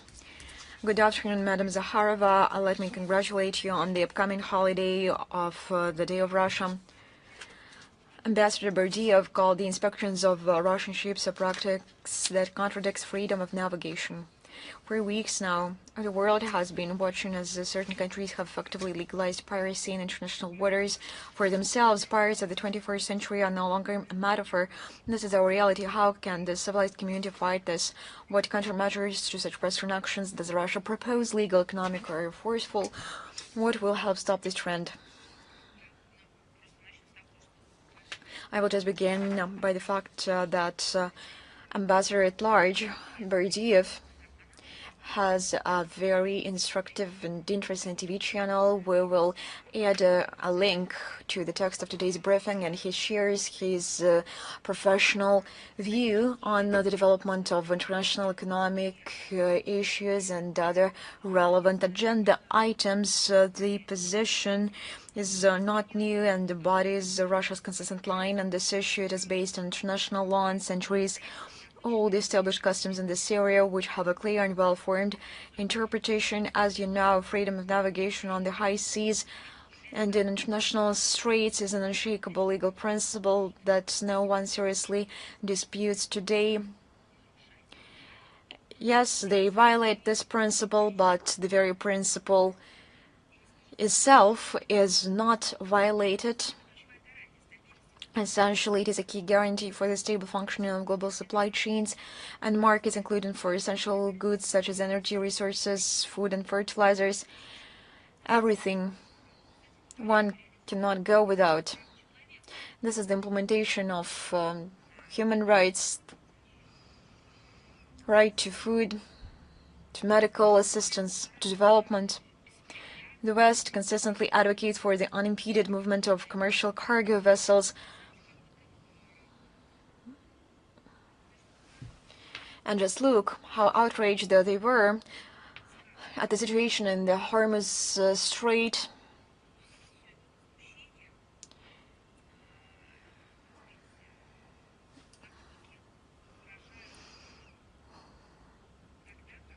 The West expresses its outrage when the interests are being affected, but the most interesting thing, the principles underpinning the logistics in the global waters and the global world ocean, they forget about it at once when they are being pointed out that they have violated the corresponding norms of international maritime law. They turn a blind eye to that, and they pretend that this question is not directed towards them, and we have already mentioned this quite often. Such statements are made in the context of the situations in the Strait of Hormuz and in the Taiwan Strait, and they treat quite sensibly when their own interests are being violated, not understanding that they themselves triggered the conflicts, and when they themselves are being involved in piracy and banditism. This all has to do with human losses, with cargo losses, financial damage and environmental damage. They turn a blind eye and pretend that they have nothing to do with that. We see blatant hypocrisy and double standards. These are criminal double standards and the game of interpretation. These are criminal double standards, elimination of Venice standards, intercepting ships under trumpeted-up pretexts, citing certain national sanctions is a continuation of predatory neocolonial practices. This is merely one of the instruments of Western policy aimed at enriching themselves at the expense of others and engaging in fair competition. These practices also include the appropriation of foreign property, the destruction of seizure of financial assets, and terrorist attacks against major pipelines and energy infrastructure, the escalation of tensions along maritime communication threatens to completely undermine the stability of the global economy, which has already become a hostage to Western geopolitical ambitions, dictates, and tariff frenzies. The Global South is becoming a direct victim of Western arbitrariness, as the Russian petroleum products, agricultural goods, and fertilizers transported by these ships are primarily destined for Asia and Africa, where they're in high demand. No one thinks that a large part of this cargo is a humanitarian cargo. Any forceful actions that bypass international law against the Russian merchant fleet are unacceptable. Such attempts by individual Western countries, where the tone is currently set by the exclusive for, in fact, the UK and France, who fancy themselves global policemen, cannot but cause revulsion. Russia has set ambitious goals for itself, in particular to enter the top 10 leading countries in the world by total maritime transport tonnage. We do not merely speak about this, but we take practical steps. I would like to quote Vladimir Putin at the St. Petersburg International Economic Forum. He put this out directly. We step up the capacity of the trans-Arctic transport corridor as a global artery. Under these conditions, repelling the West's piratical tactics at sea is becoming one of our foreign policy priorities. Russia has a wide arsenal of tools and measures to eliminate this illegal, and let's call things by their proper names, bandit activity. I will not disclose the mechanisms of our actions in this regard right now. They are multifaceted, ranging from political persuasion to the use of defensive tools. The West as a whole must understand that our response will be adequate and convincing.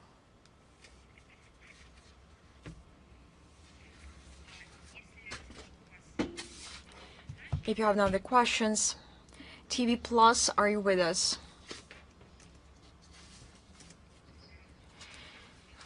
Good afternoon.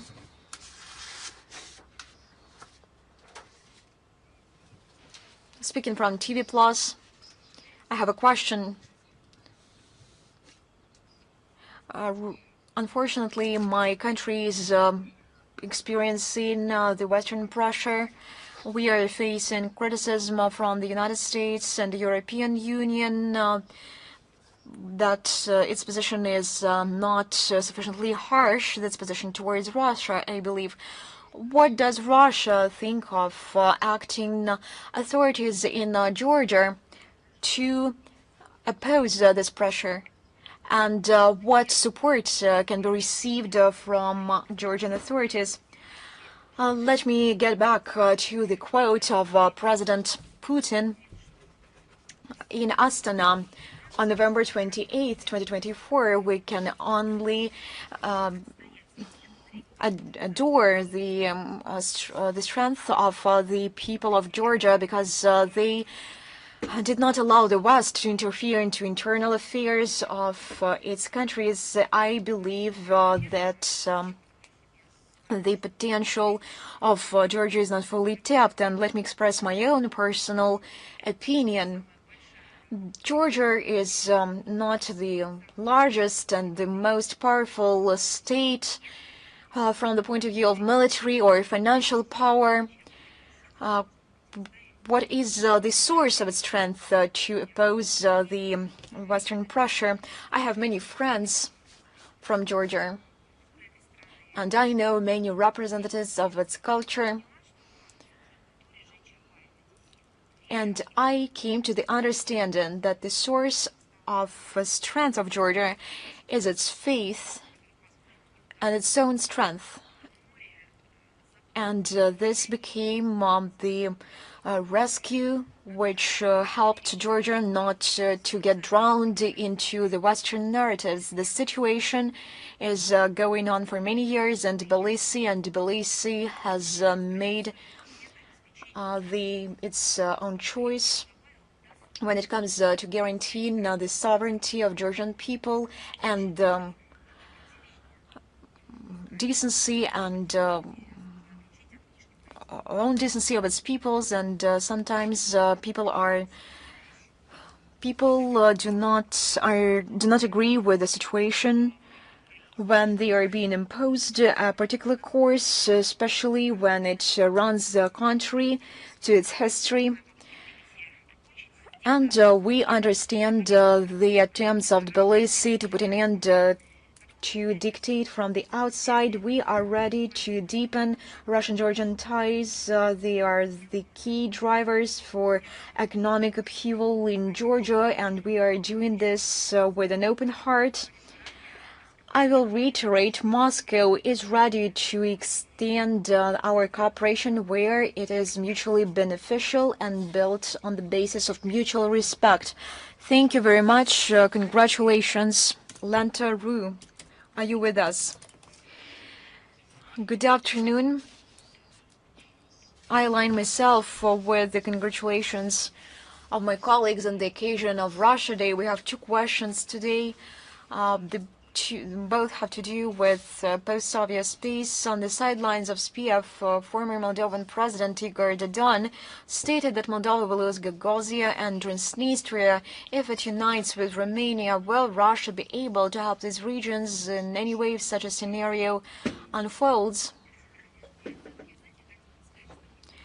I would like to say that I a little bit disagree with your interpretation of what Igor Dodon said.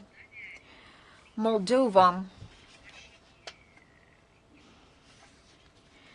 when absorbed by Romania, will not only lose some of its regions, it will lose itself as a whole. Now such a country exists. In case it is absorbed by Romania, it will cease its existence. Why? Because now people are being denied their nationality, language, and culture.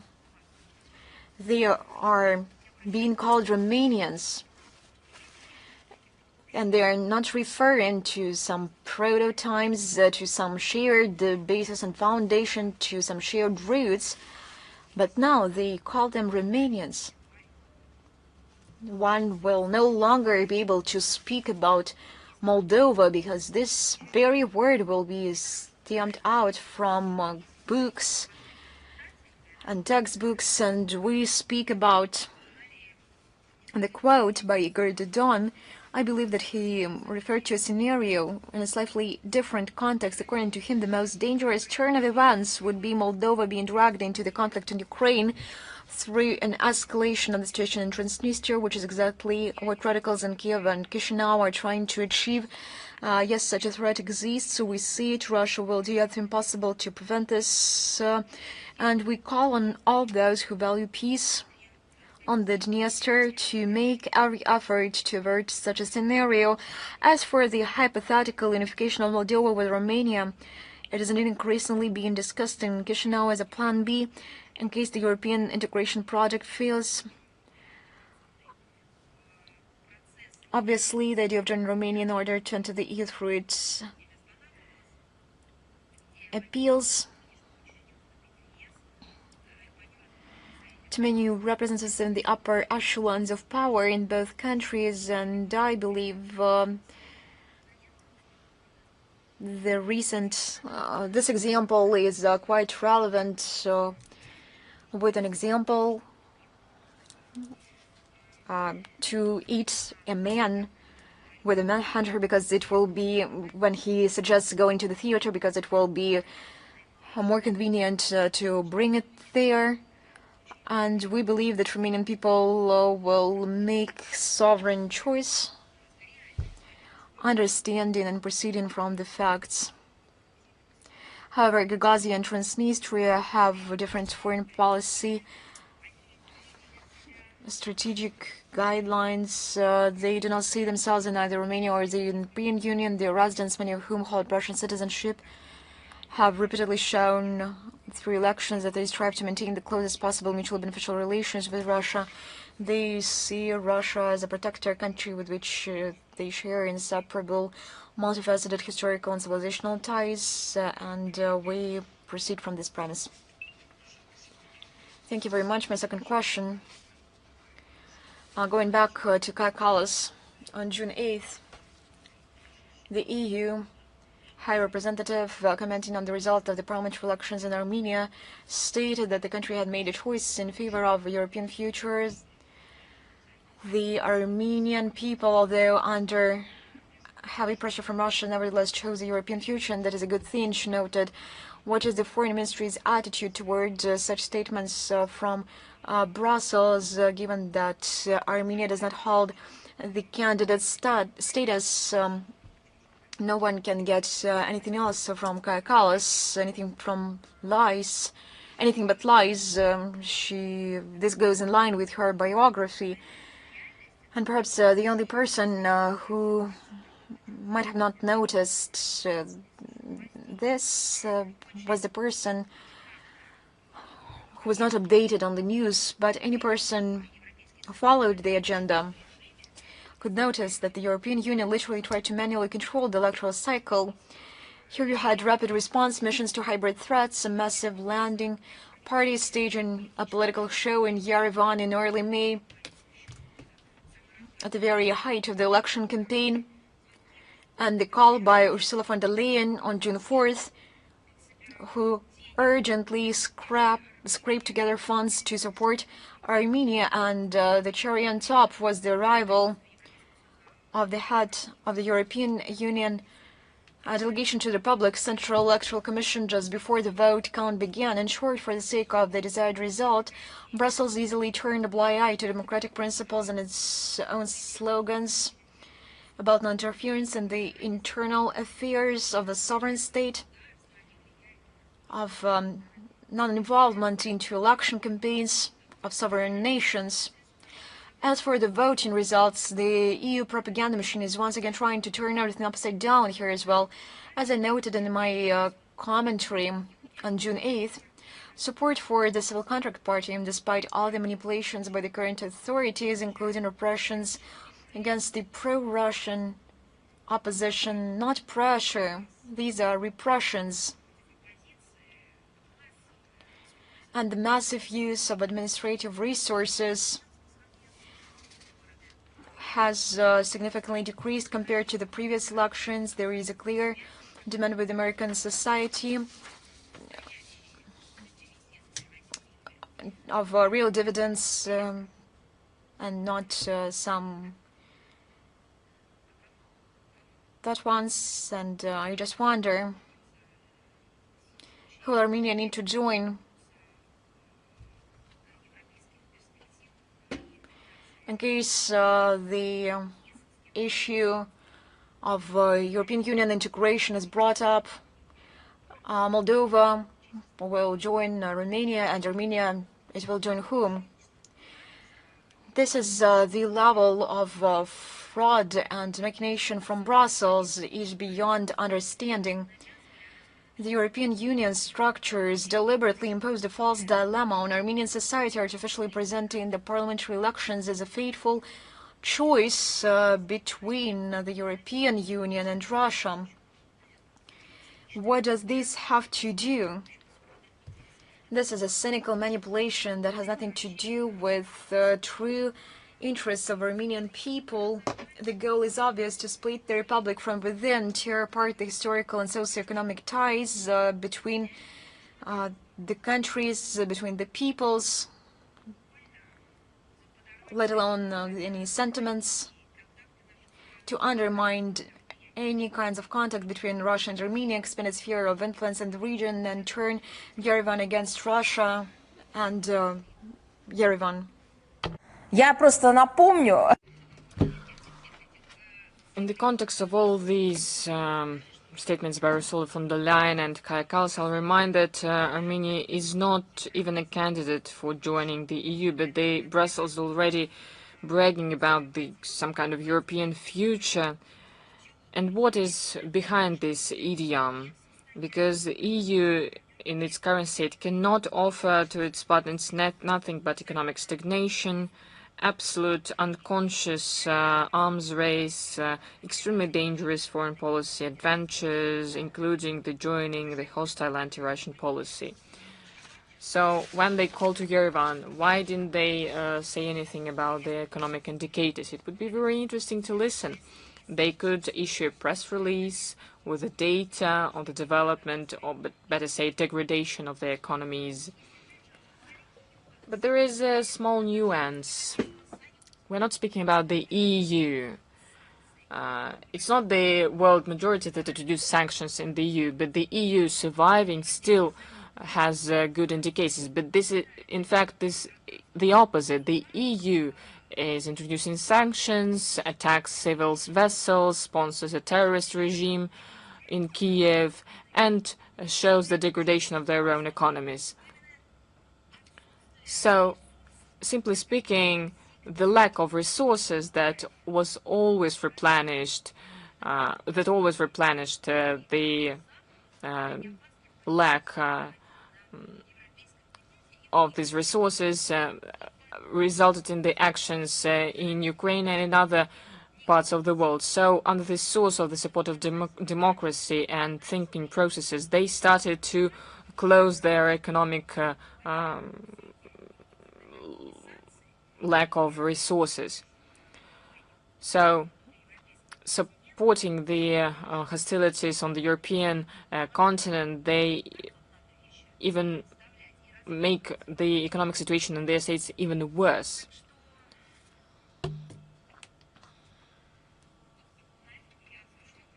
So this would be the end of my answer to your question. Thank you. Anadolu, are you here? Madam Zakharova, good afternoon. We're here. The question is about Sergei Lavrov, who had a meeting with one of the candidates for the post of the UN Secretary General, Michelle Bachelet. In April, he met with Secretary General of UN Conference on Trade and Development, Mr. Greenspan, who also wants to be the UN Secretary General. So who Moscow is going to support given the criteria? So which candidate is closer to Moscow? You said quite right. On the 8th of June, Sergei Lavrov met the candidate for the UN Secretary General, Michelle Bachelet, who was the previous president of Chile. In May, Sergei Lavrov had a meeting with a different candidate for the UN Secretary General, the Costa Rica. The representative of Costa Rica, Ms. Greenspan, who is the Secretary General of UN Conference on Trade and Development. He was also visited by Mr. Grossi, who also wants to be the head of the UN Secretariat. But Grossi was received as the Secretary General of IAEU and not as a candidate for the UN Secretary General. So now we're reaching the decisive phase of this process. In April, there was interactive dialogues during which most of the candidates were presented. There are 5 people, and they presented their election campaigns. They answered the questions of the member states. At the end of July, the UN Security Council will start an indicative vote process, according to which these are like several procedures, and during these procedures we will see the most favorable candidate, and his candidacy will be presented for the consideration of the UN General Assembly. We are following closely this election process. All the candidates stay in contact with us. We know their views on the reform of the UN, and its reform according to the existing realities. The UN Security Council should answer to a range of criteria. We have said it already, but we need to say that the Secretariat must be a very effective administrative organ, and it should be equidistant, be faithful regarding the UN Charter. It should promote the equitable agenda based on the consensus decisions, and take correct decisions considering the territorial issues. If we're speaking about the Secretary General Guterres and his team, now Secretariat is in a deep crisis. But as you understand, based on what I've said, part of this process is public and part of this process is closed. Thank you for your answer. Thank you. Virelka, are you here?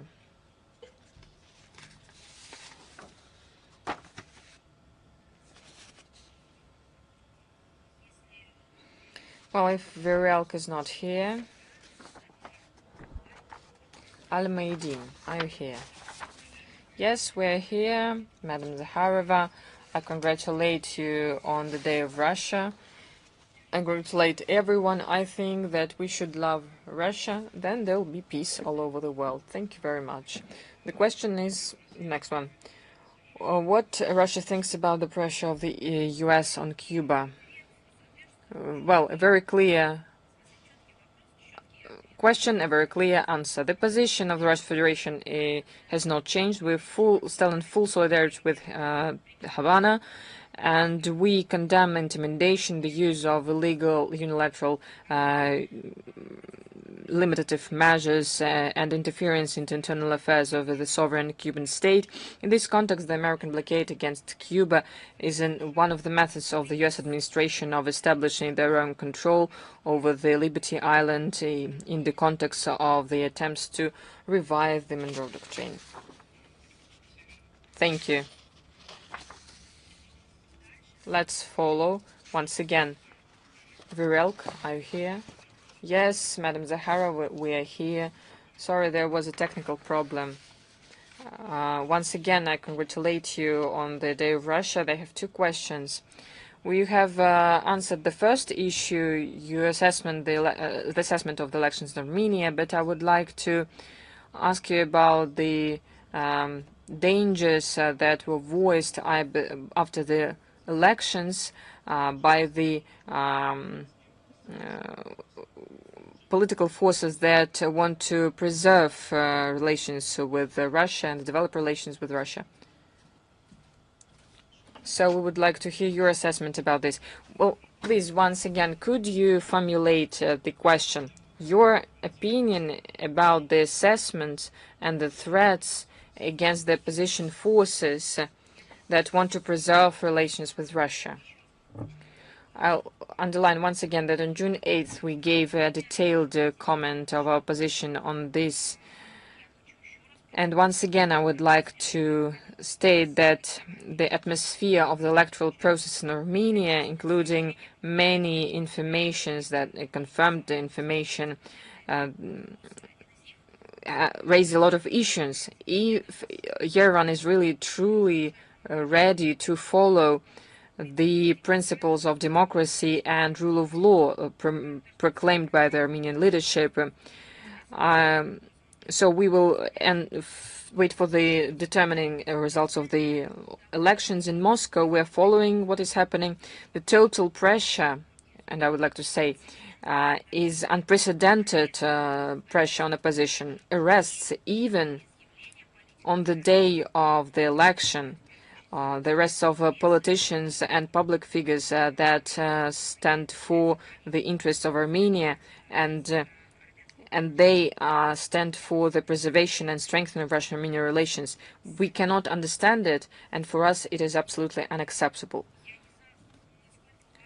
I do not know, if we're speaking about democratic state, how can it be acceptable to arrest those people who participate in electoral processes on the day of election or the day before of election under a far-fetched pretext. So this is unacceptable, horrible atmosphere of repressions.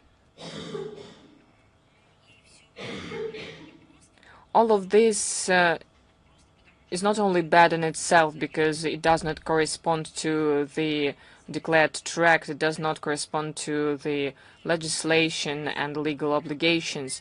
Right now, it also has very direct results and consequences, a horrible division in the Armenian society. In my view, the task of every political figure that is already has power is to contribute to the unification of nation, especially when we are speaking about a mononational state. Of course, there are representatives of different cultural movements, but basically it develops in very unified track. So we need to preserve this unity. This should be a cause for being proud. This is an asset that a political figure, state figure, should take into account, first of all. So we see a horrendous division which Armenian society has found itself now. So before the election, Russia has made very harsh declarations about the cooperation of Armenia with the EU. Will Russia's position change after the election, given the approach which after the elections was voiced by Mr. Pashinyan, that it will continue the Euro integration, but still Armenia will still be a member of the EAEU? Well, without removing the word harsh, I would like to add the word realistic. Yes, maybe it is harsh because many people had illusions. They were imposing this illusion on others. So it's harsh not because it is harsh, because there are no other options, but we wanted to return people to reality. In this context, it is harsh, but it is realistic, so I accept this definition. We said many times that our relations to Armenia are not subject to fanciful volatility. Even if these are difficult historic periods, elections, or results of the elections, what truly matters are fanciful steps and actions. We see that the authorities of Armenia rapidly move towards the EU in their deeds and in their words, and they were demonstrating it. Does anyone wait them for them there? Well, this is a rhetoric question, and I think the answer is obvious. Even those who were candidates are not weighted. So the Republican leadership tries to persuade their citizens that there is no option between the EU and the EAEU, so they can receive the preferences of the EAEU and be prepared for become members in another economic bloc. Well, it is not possible. Such attitude of dependence to us, to the EAU partners, is not something that we will accept. It is harsh. Well, it is harsh, but it is realistic. Because we need to see the facts and we need to use them. On May 29th, at the meeting of the Supreme Eurasian Economic Council, the presidents of Belarus, Kazakhstan, Kyrgyzstan, and Russia adopted a joint statement which states that the preparation of Armenia to entering the EU can have a sustainable, very significant risks for economic security of the member states of the EAEU, so they need to have a joint analysis of this issue, and it will be done on the basis of specific actions and not political statements of Armenia. Moreover, these statements remind a little bit the weather forecasts. So because there is no some kind of a fact assessment, once we hear one thing and in the other statement we hear something else. So those who make the statements do not see any contradictions, but at any case they do it, but for some reason. The Голос Отечества, are you here? Madam Zakharova, good afternoon, colleagues. Good afternoon. Голос Отечества, Nadezhda Kotechnikova. I would like to thank you for congratulations on the Day of Russia, and I would like to join these congratulations. I would like to wish everyone to reach the goals set by Vladimir Putin, so that our sovereignty was inviolable, and so that our opponents and enemies would remember that day when they wanted to inflict a strategic defeat on our country. Thank you very much. And I would like to ask a question now. The United States regularly make a reference to the rules-based order that you mentioned, which contradicts the UN Charter. So what we're speaking about, a replacement of the international law on the creation of a different legal reality. Please, could you give several examples where such a manipulation affects the system of global security? Thank you.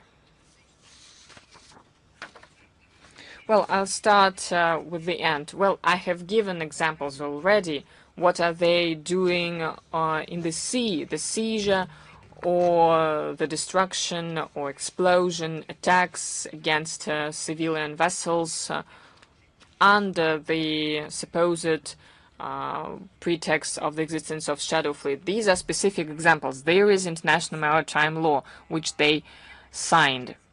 At the same time, they're opposing not legal norms, and they're not implementing them. They are imposing some kind of rules that they have created. There was a program that was approved by the UN in the context of the situation in Libya. This program ended, but at the same time, they keep following it. There is another example which is close to international law, but it contradicts its fundamental norms. Covering themselves, their actions with the international law, they introduce their own rules. But I would like to point out that over the recent years, this rules-based order has reduced. Dimensions of it reduced because people started asking question, why are you mentioning international law? Are you trying to cancel it like you are trying to cancel Pushkin, Tchaikovsky, and Prokofiev? So you think that you say that you're not committed to the UN Charter, and they found themselves in a stalemate. So in their formulation, the rules-based order is somehow the international law. But if this is the international law, why cannot you call it the international law? The decisions of the UN Security Council, international arrangements, multilateral arrangements, conventions, which their countries are participants, universal institutes, international original ones. This is the international law. Stop manipulating it. Of course, we see that our efforts give their results. They're starting to deviate from something that was obviously called by their narrative, and they stop imposing this narrative to everyone. So this concept was not accepted. It could not undergo the proof of time. It was not accepted by people. So this chewing gum was not taken by people as a food, and they just spit it out.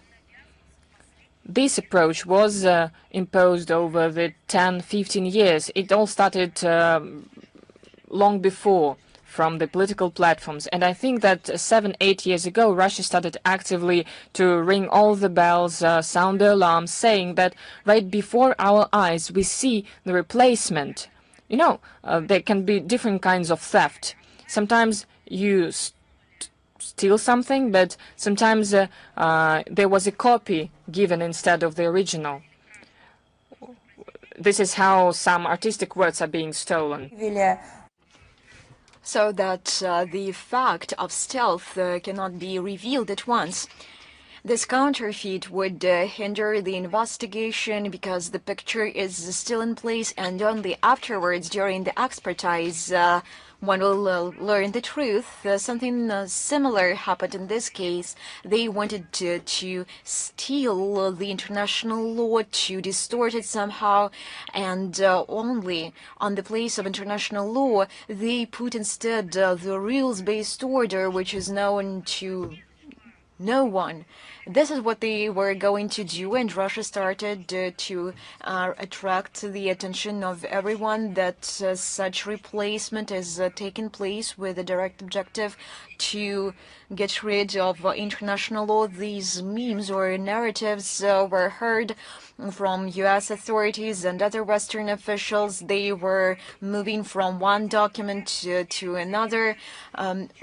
From the outside, this is an innocent wording, but in reality, this was made in order to equal international law, different and various standards elaborated during various Western get-togethers. They were going to integrate them and to reduce to zero or lose international law.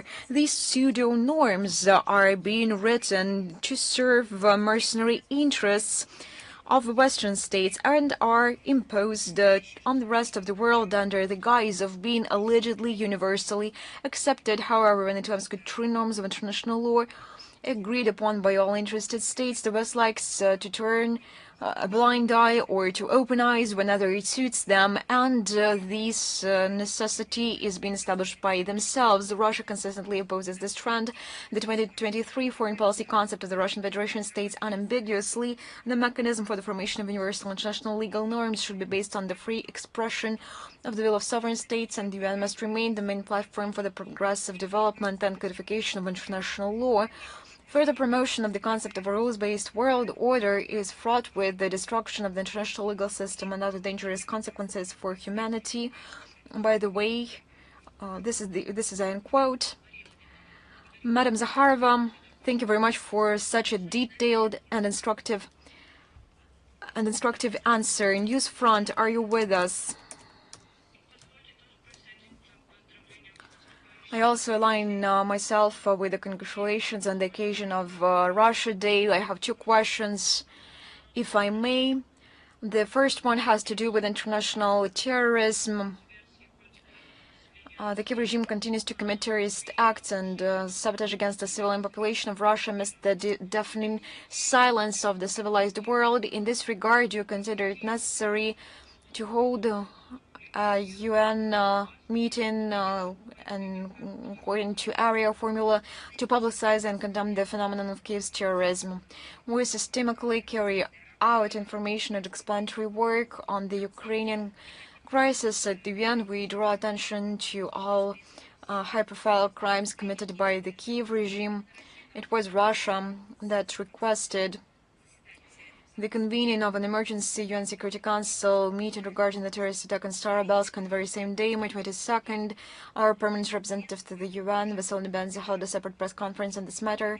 These efforts will be continued in this platform and on other platforms. Overall, the various formats for convening our position to the Secretariat and the UN member states, and we actively use all of them depending on which is the most effective in the current context. All our assessments are presented both in the public sphere during Security Council meetings, depending on what platform suits more the mandate. We will unfold our work and our efforts at this particular platform. Thus, I can reassure you that these efforts will be continued. Question 2. if I may. The Speaker of the Danish Parliament, Serenga, stated that Denmark has proposed that Kyiv move the production of military equipment and ammunition to Danish territory to save the Ukrainian defense industry from Russian strikes. In terms of particular facilities, the decision has already been made of its press service, and in this case, Russia will view such locations as legitimate military targets, is stimulating military production with the knowledge that the products will be deliberately used against Russia, considered complicity in terrorist activity. What consequences await Denmark if this intention is realized? You have so many components in your answer. That is why, be patient. I'll respond to every component. Since the beginning of the special military operation, the Danish authorities have consistently pursued a sharply confrontational course towards Russia.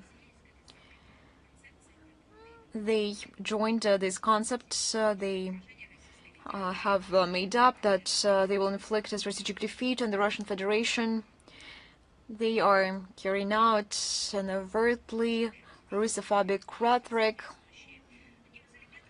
One of the elements of Copenhagen's aggressive anti-Russian policy is the provision of massive military assistance to the neo-Nazi Kyiv regime in terms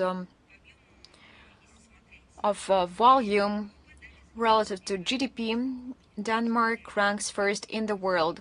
If we take the assistance and make a relation with GDP, we see this personal, destructive Olympiad of Denmark. These should have been different first places, and this is the shameful first place they are taking.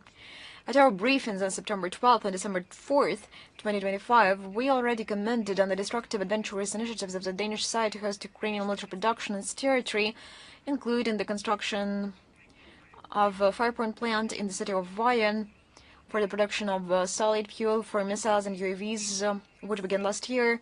We regard the deployment of the aforementioned facility and potentially other enterprises in Denmark in the interests of the criminal regime as a hostile step that undermines the prospect for political and diplomatic resolution to the conflict and carries the risks of further escalation. Of course, this is financing of terrorist activities and facilitating territory activities and implementing plans to house the production capacities of Ukraine military-industrial complex and its territory. Copenhagen is driven by rabid Russophobia and is willing to turn a blind eye to the involvement of the relevant Ukrainian companies in corruption scandals, to compromise basic industrial and environmental safety standards, and to ignore the opinions of its own population. This list can be continued. It is not fully exhausted. Every notion of human rights, humanism, freedoms are undermined. It is obvious that the weapons and their components, which are slated for production in Denmark by Ukrainian enterprises, will later be used to carry out terrorist strikes against the civilian population and the civilian infrastructure of the Russian Federation. We think it appropriate to recall the blasphemous remarks made by the Permanent Representative of Denmark to the UN, Christina Marcus Lassen, at the UN Security Council. The international community was shocked on May 22 in connection with Ukrainian armed forces terrorist attack on a college in Starobelsk. Not only did she fail to condemn the strike or express condolences to the families of the victims, but she even cast doubt on whether it had occurred at all, stating that Copenhagen, she said, was not ashamed of such a position. Perhaps she believed that this position must be clarified because it was questioned. This approach can only be described as a shameful mockery of the young people who died, as well as an act of aiding. And speaking about the consequences, the Russian Ministry of Defense recently published a list with the names and addresses of enterprises in Western Europe involved in the production of drones and their components in the interests of the Ukrainian armed forces. I believe you noticed the effect. Author, are you with us?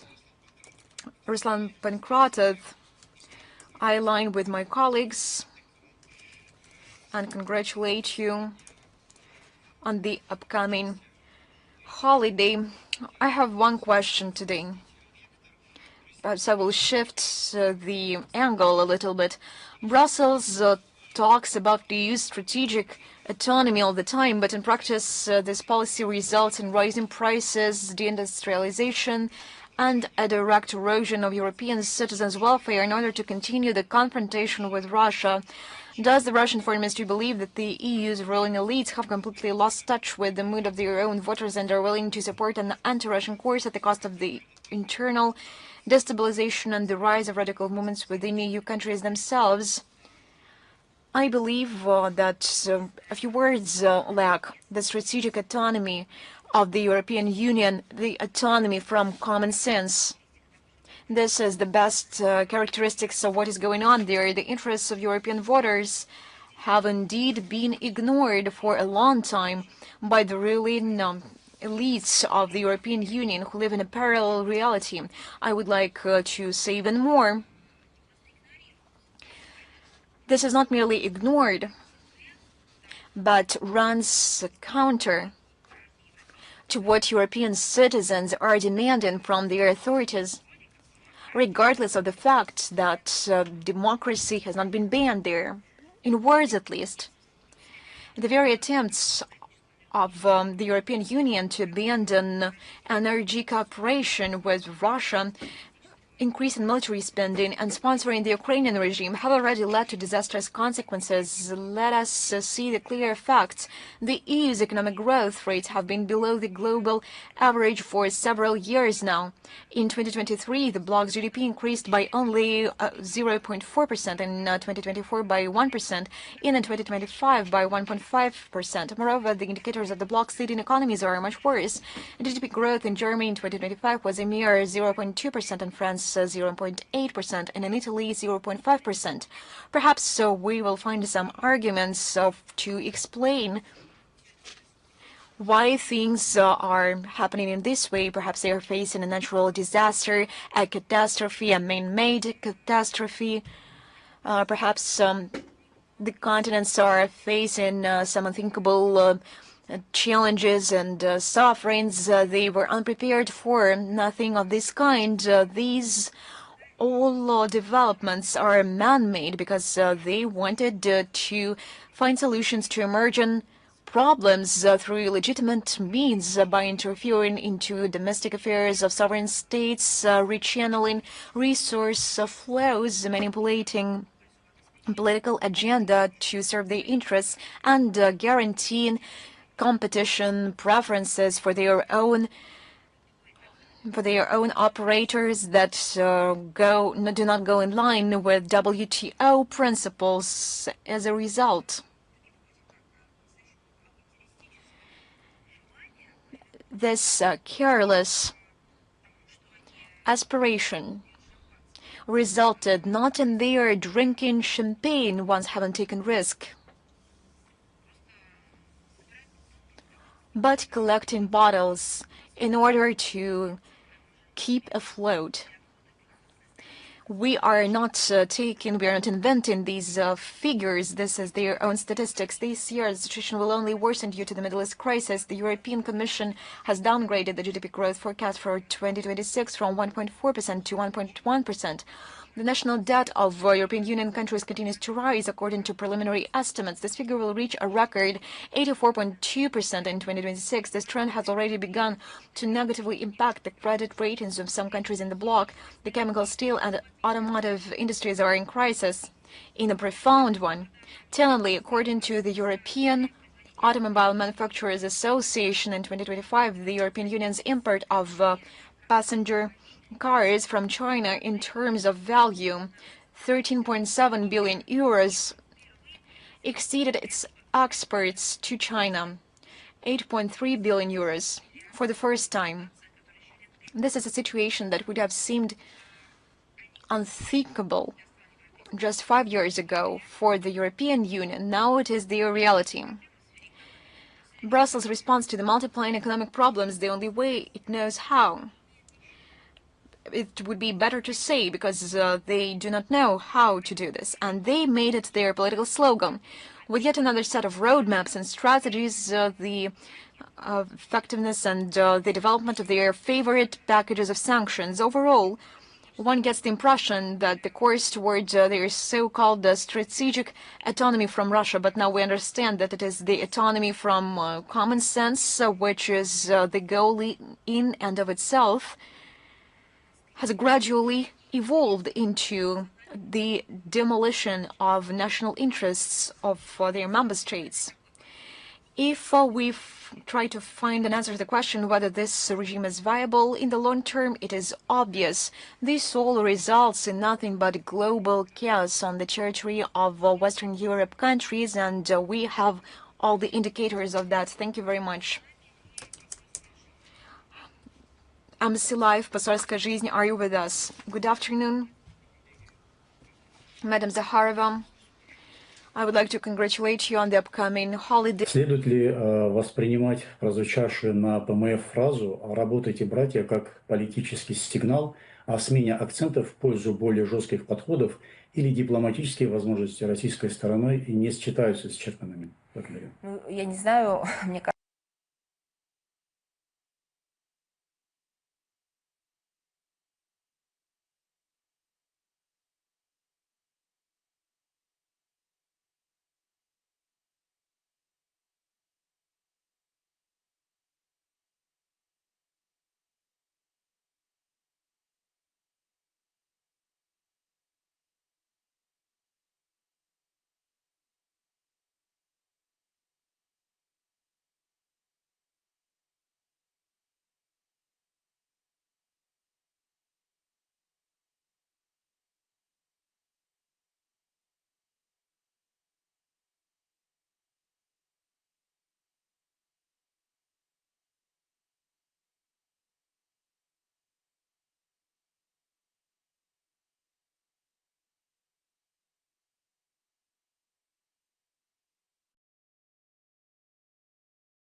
зная, что он knowing that he was a law enforcement agency personnel, the terrorists told him to abandon service. He refused, and before he died, under the gun, he said, призыв стал его последним актом сопротивления, он стал завещанием всем нам. Еще раз, это 10 лет назад, 16-й год, как актуально это завещание сегодня. И для скольких людей оно стало руководством к действиям не потому, что фраза красивая, а потому что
to the symbolic meaning of these words, but also to the sacred ones. For Russian special services and law enforcement agencies, this became the symbol of loyalty to their duty.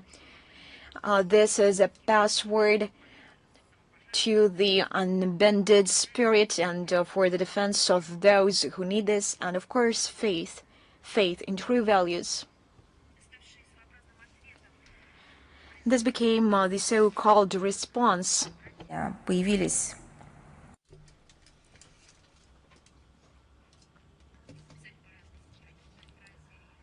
So there were versions of this phrase, like work brothers, let's go brothers. They were put on the chevrons, on the vessels, well, everywhere. Well, where people were fighting against Nazism and fascism, any ideology where civilians needed protection. So you could read these words everywhere. I know that you are following closely our briefings. Maybe you have paid attention that every time when I have to give a list of crimes committed by the Kiev regime against their own civilians and the civilians of our country and other countries, I end this passage with the numbers. I ended with the words that it confirms the relevance of implementing the tasks of the special military operation. We need to stop this horrendous acts committed by the Kiev regime and their clique to prevent the existence on the borders of the Russian Federation of an outright Nazi regime, or because it prohibits the Russian language, terrorizes Ukrainian and Russian and other nationalities that used to live peacefully on the territory of Ukraine. And if we take Kiev regime and its methods, the same methods were used by the bandits that 10 years ago killed Lieutenant Bagabanov that I've already mentioned. They are the same as the methods that were used by the terrorists and extremists that seized and captured kids in the school of Beslan. В театре, где шел мюзикл «Норд-Ост», захватывавших молодых мам или ожидающих появления на свет своих детей, женщин в роддоме Буденновска, подрывающих спящих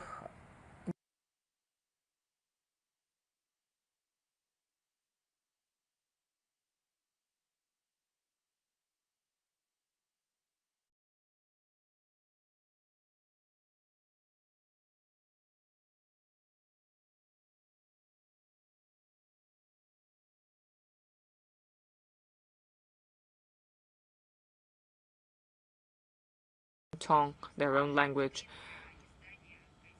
and they were using their own languages for producing, printing, editing works. They were destroying books. So the phrase that was said by the President of the Russian Federation confirms the principled approach that was voiced on different levels. The goals of this special military operation must be implemented. Of course, we did everything to reach the results with the use of policy and diplomacy, and you have seen evidence of that. Russia, with its deeds, not just words, expressed its interest in it. In those world capitals like Paris, London, Brussels, Berlin, if they think that they continue their bloody business, that in fact means the destruction of the Ukrainian people, and they can continue inflicting strikes against the civilians, it means that the Russian armed forces will continue to work till all the goals are implemented. Thank you very much. I congratulate you once again on the Day of Russia. I wish you all the best. Thank you. Let's work, brothers and sisters. Thank you.